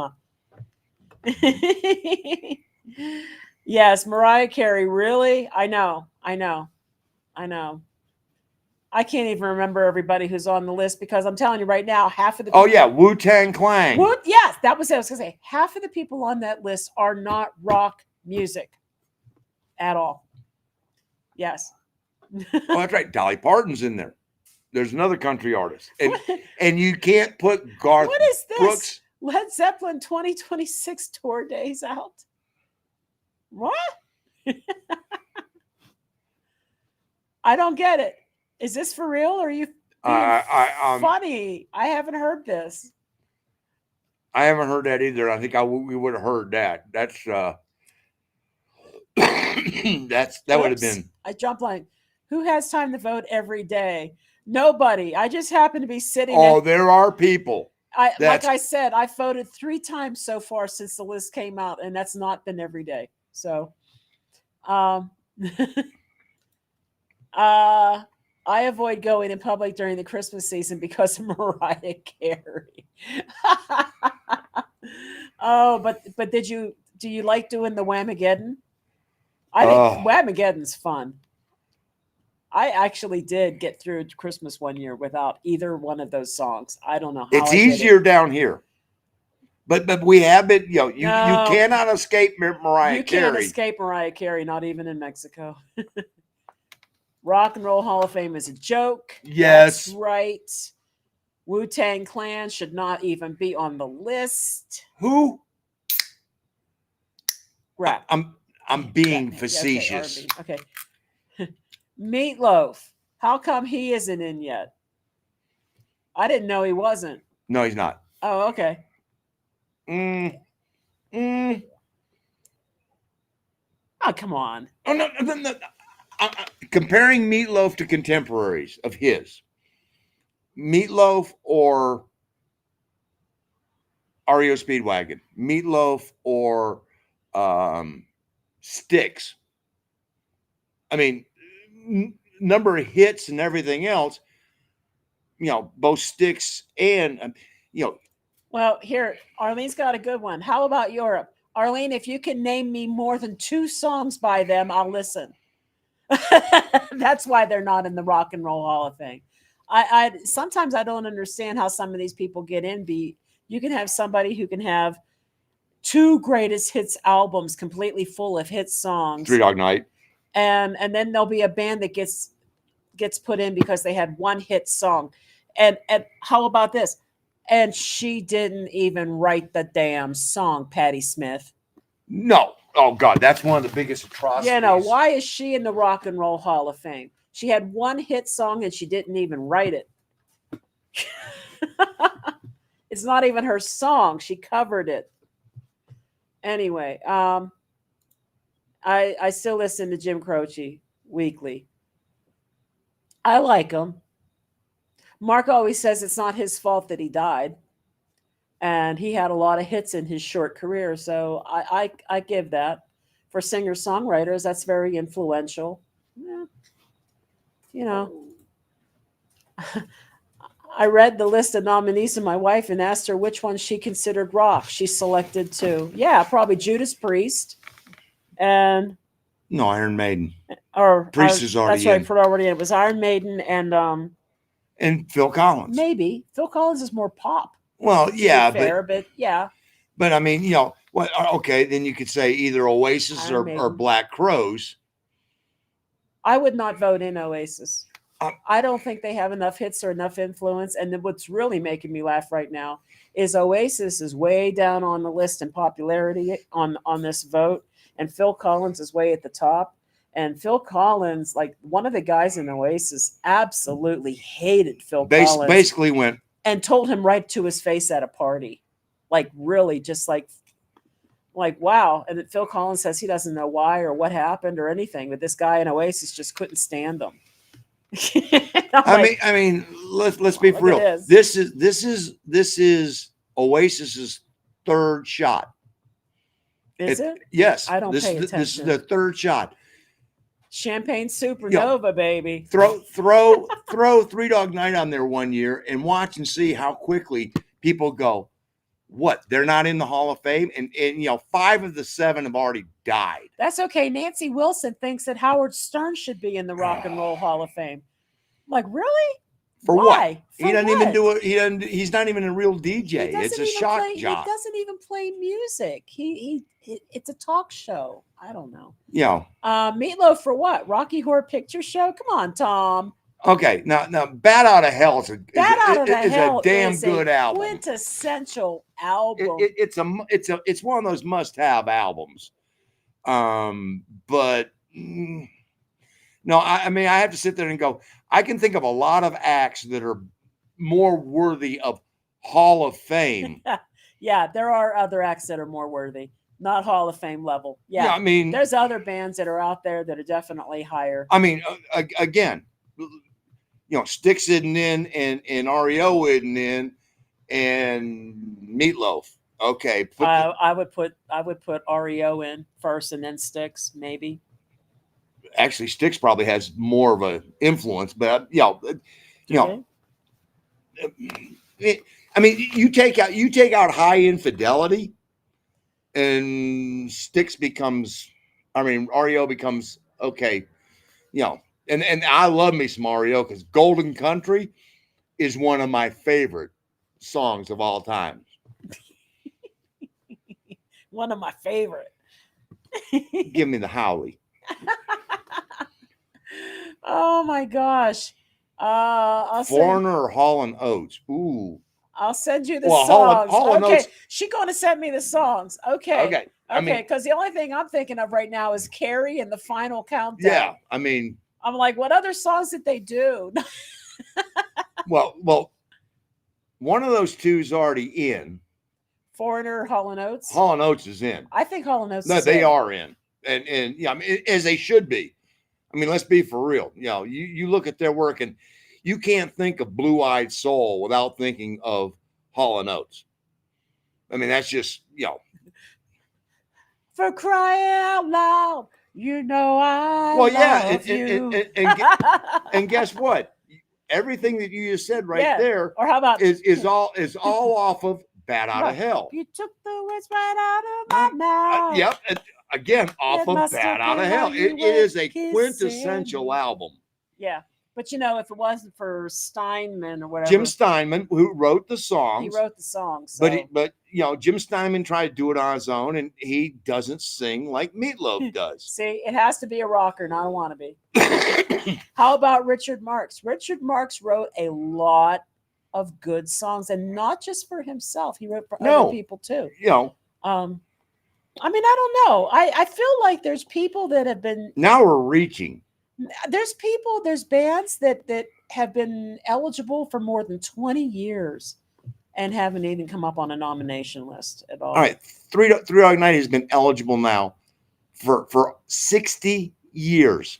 Hold on, 60 minus 25. Really? Minus 25, 35 years. I know, honey. I know. 3 Dog Night.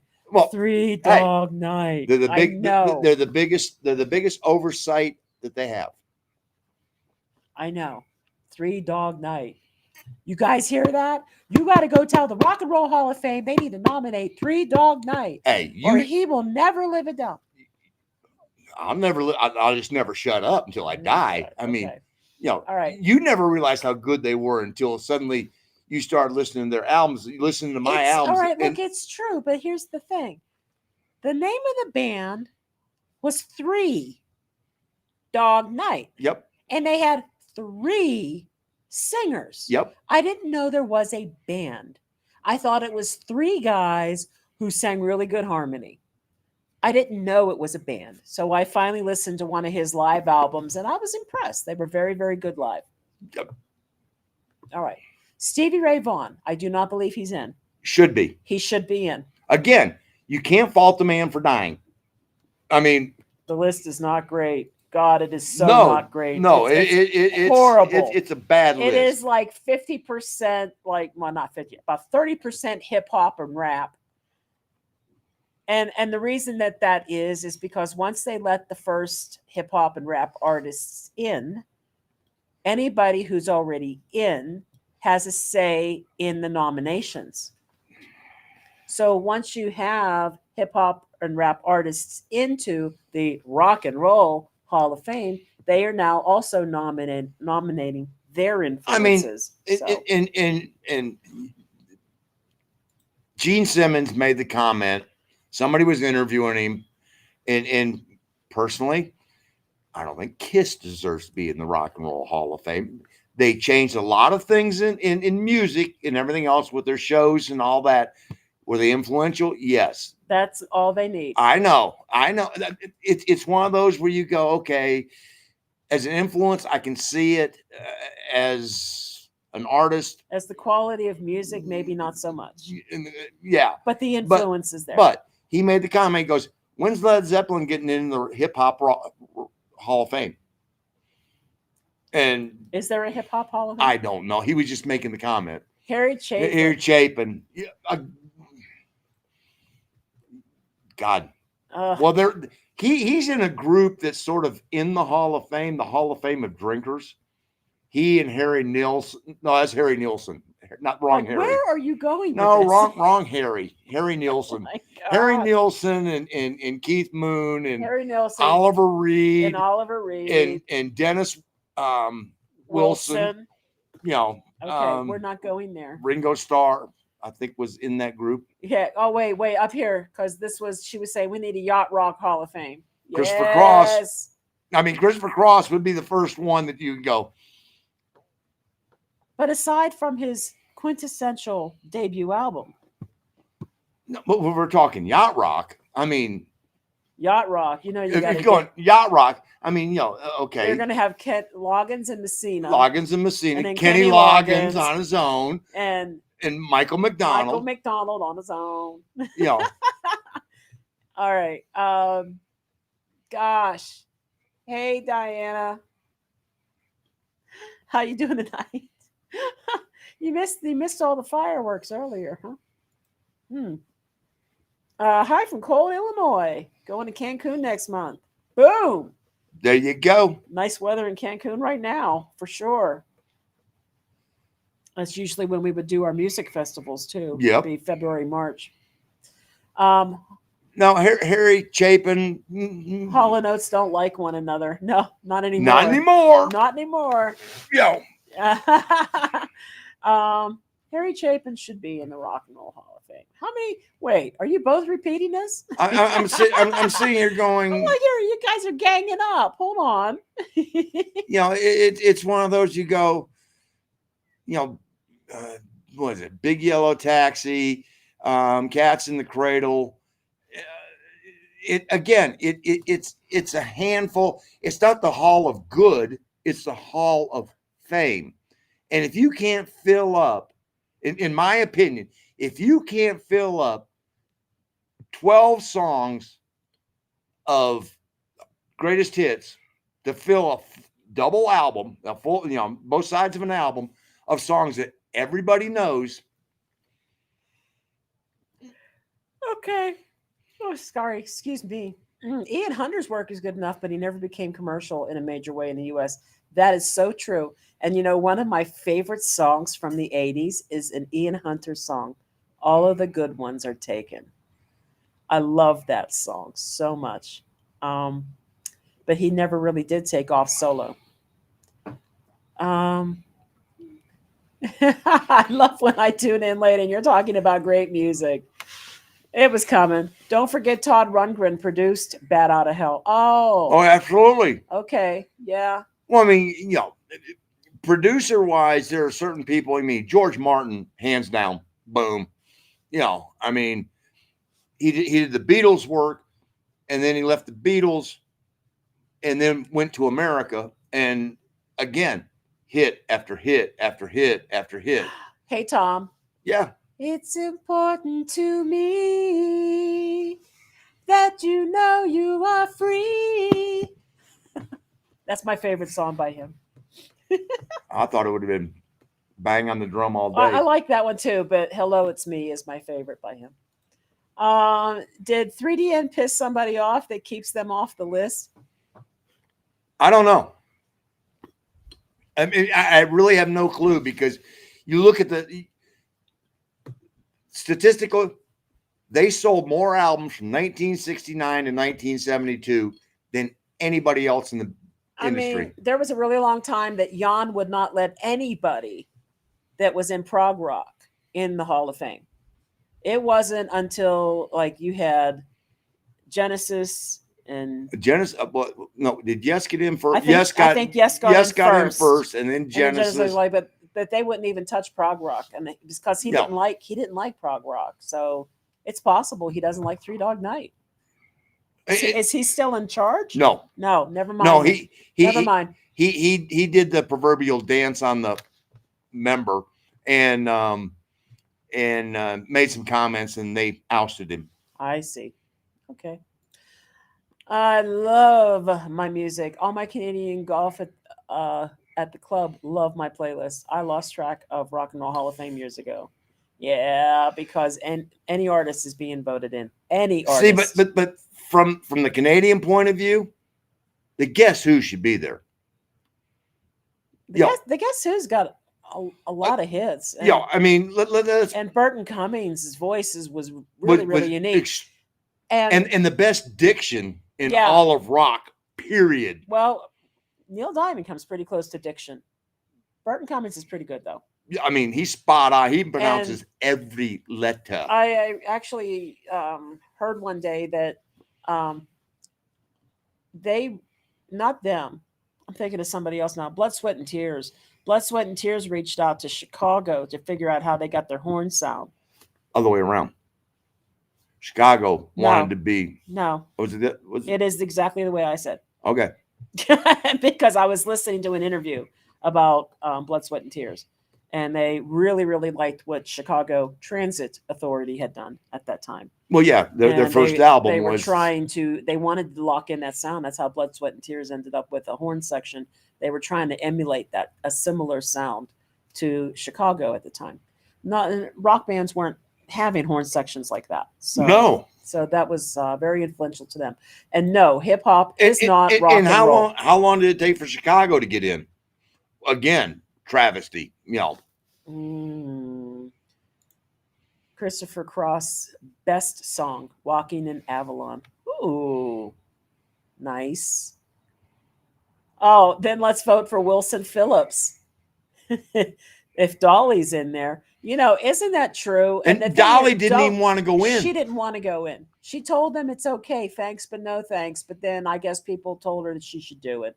So, and Steely Dan. Oh, why? They're in. Are they in? Oh God, yes. I don't remember. Yes, they got in. That would be the Yacht Rock Hall of Fame. Well, no, they would be a first class.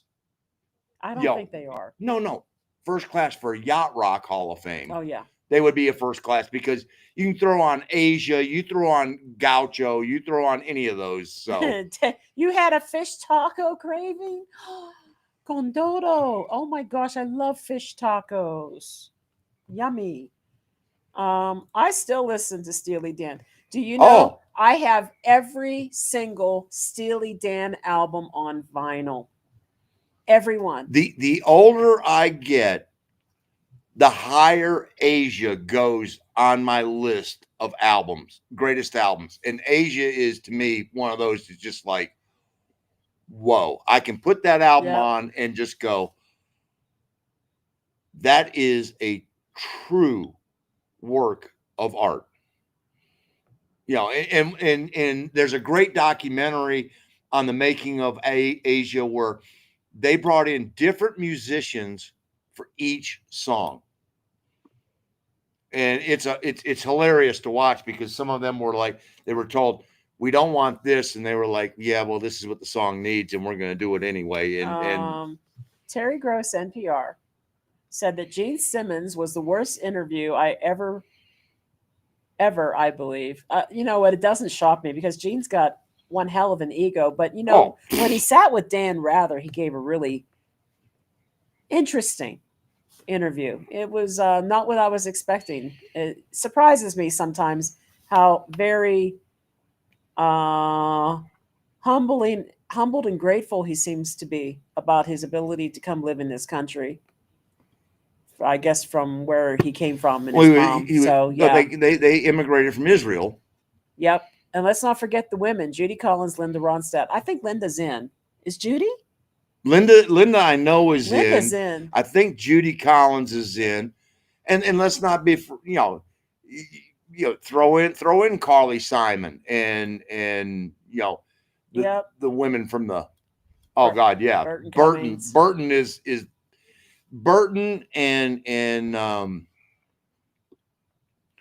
oh God, shame on me. Randy Bachman Yes. made that band, Bachman Turner Overdrive too. That's another good band. and they're not in. They're not in. I know. Linda Ronstadt, Pat Benatar. I In. think Pat's in. She Both got of them in. are She in. got in earlier, I think, before Linda. I think. And she should have. She's more rock. She is more rock. I mean, and Linda Ronstadt, the queen of covers. She's the queen of And, covers. and people have made the comment over the years, and she already knows where this is going. Linda Ronstadt got in because, well, Three Dog Night doesn't write their own music. Well, neither did Linda Ronstadt. And she didn't have near the hits. Oh, Three Dog Night. I'm just saying. And how many people? Paul Williams loves Three Dog Night. Hoyt Axton loves Three Dog Night. Laura Nero loves Three Dog Night. Randy Newman loves Three Dog Night. Made them all rich people. Just saying. I think Randy Newman's in. And see that's maybe. No, I don't think so. Maybe he might be. Is Paul Williams in as a songwriter? He should be. He's in the Songwriters Hall of Fame. He's one of the very first ones to go in. Interesting. And there's an interesting story going back to Three Dog Night. Barry Manilow for Yacht Rock. Yeah, Paul Williams was on his way out for a date, and he got a phone call from somebody at one of the record companies, and to tell him that he had just written another gold record. And he was like, "For which song?" He goes, "I don't know, some love song." And in 15 minutes, he made the date wait. He sat down and wrote Old Fashioned Love Song because of that conversation that he had with the record company, who called to tell him he had written another gold record song because he wrote another Old Fashioned Love Song. Cool. Are Aha and Tears for Fears in? I don't believe no either. I know Tears for Fears is not. And quite honestly, Aha, one song. Well, Aha was actually very, very famous in Europe. Okay. They're famous in Europe. They have 2 songs in the U.S. I'm just... Yeah, no, I get that. And Tears for Fears... should be. I have to think about that. I love Tears for Fears. I don't know if they're Rock and Roll Hall of Fame before some other people that aren't in there yet. I don't know. Well, before, but I'm just talking about, yeah. They were very influential in the 80s, and you have to sort of sit there and go, to me, I look at it and go, all right, what are bands you could not get away from in the 80s? Huey Lewis and the News, Phil Collins, John Mellencamp, again, in Peter Gabriel, in, if they ruled a decade, Tom Petty, in 90s. Okay, well, we can sit here and talk about this all night long. And Bonnie Raitt, I love Bonnie Raitt. Yes, and I remember you saying Chicago played your high school too, so that's really kind of wild. All right, should we wrap it up? It is 9:13, I think. Oh, I mean, the puck's ready to drop. I know. And unlike Mark, I haven't been to the bathroom yet. I gotta go. So, best music ever, 80s. I'm with you on that. I know Mark says further back. In Excess. In excess is on this is year's on list. the list this year. I would vote for In Excess, but I feel like, again, I feel like there are stronger candidates that could have been nominated that weren't. But you can't change the list once the list is Right, but out there. But I've been voting for them. They're not getting all the hype that Phil Collins is getting. So yeah. Remember, Linda Ronstadt did that double album in Spanish. Yes. She did. Yes, she did. Oh, she could sing whatever she wanted to. I mean, she sure can. And you have to remember all of this. Well, when you're obsessed with Three Dog Night like he is, no, and you study no, the list. No. Both of us are music aficionados that we pay attention to that. So I traveled a lot. In El Marqués. All right. One of the things you have to also go is that without Linda Ronstadt, there probably would never have been the Eagles. So Stone Pony. Yeah. Okay. My criteria for Rock and Roll Hall of Fame is very different from the Rock and Roll. What's the N Hall of Fame? I don't know what that is. I think that's a extra letter. My criteria is different from what their criteria is. Yeah, for sure. Okay, so there is very little that a really good taco can't fix or make better. Got that. That is so true. Remember that Todd Rundgren boycotted his Hall of Fame induction. And Greg Allman should have done the same thing. Yeah. Did he? No, I said he should have. Why should he have? Because he embarrassed himself. He was so intoxicated. Oh. That's what sent him to rehab. Oh, was his appearance there. It was like, oh. Like the guy from the Hollies that I actually watched one of the guys from the Hollies get wasted in a bar at the Waldorf Astoria. And then decided to storm the stage. And then he stormed. Well, he was on the stage already. He was pacing back and forth while the band was playing. Yeah.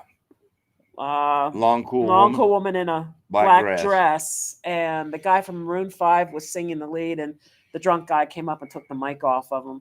But I watched that guy get drunk in a bar right before the show. Okay. So tonight there was some heavy stuff, but we sometimes have to go there. Yeah. Yep. I agree. And next live, people who are in the Hall of Fame who shouldn't be. Oh my God, we'd be all night long. Oh my gosh. And yeah.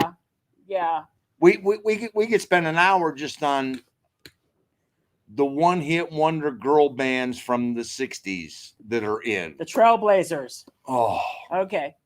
All right. So we're going to chill out. We're saying good night. Thanks, guys, for sticking around with us tonight. It was some heavy conversation, but we just feel like you just need to know that crime happens everywhere. Mm-hmm. Violence happens everywhere. Yep. You just have to always stay alert and use your best judgment. Keep yourself safe.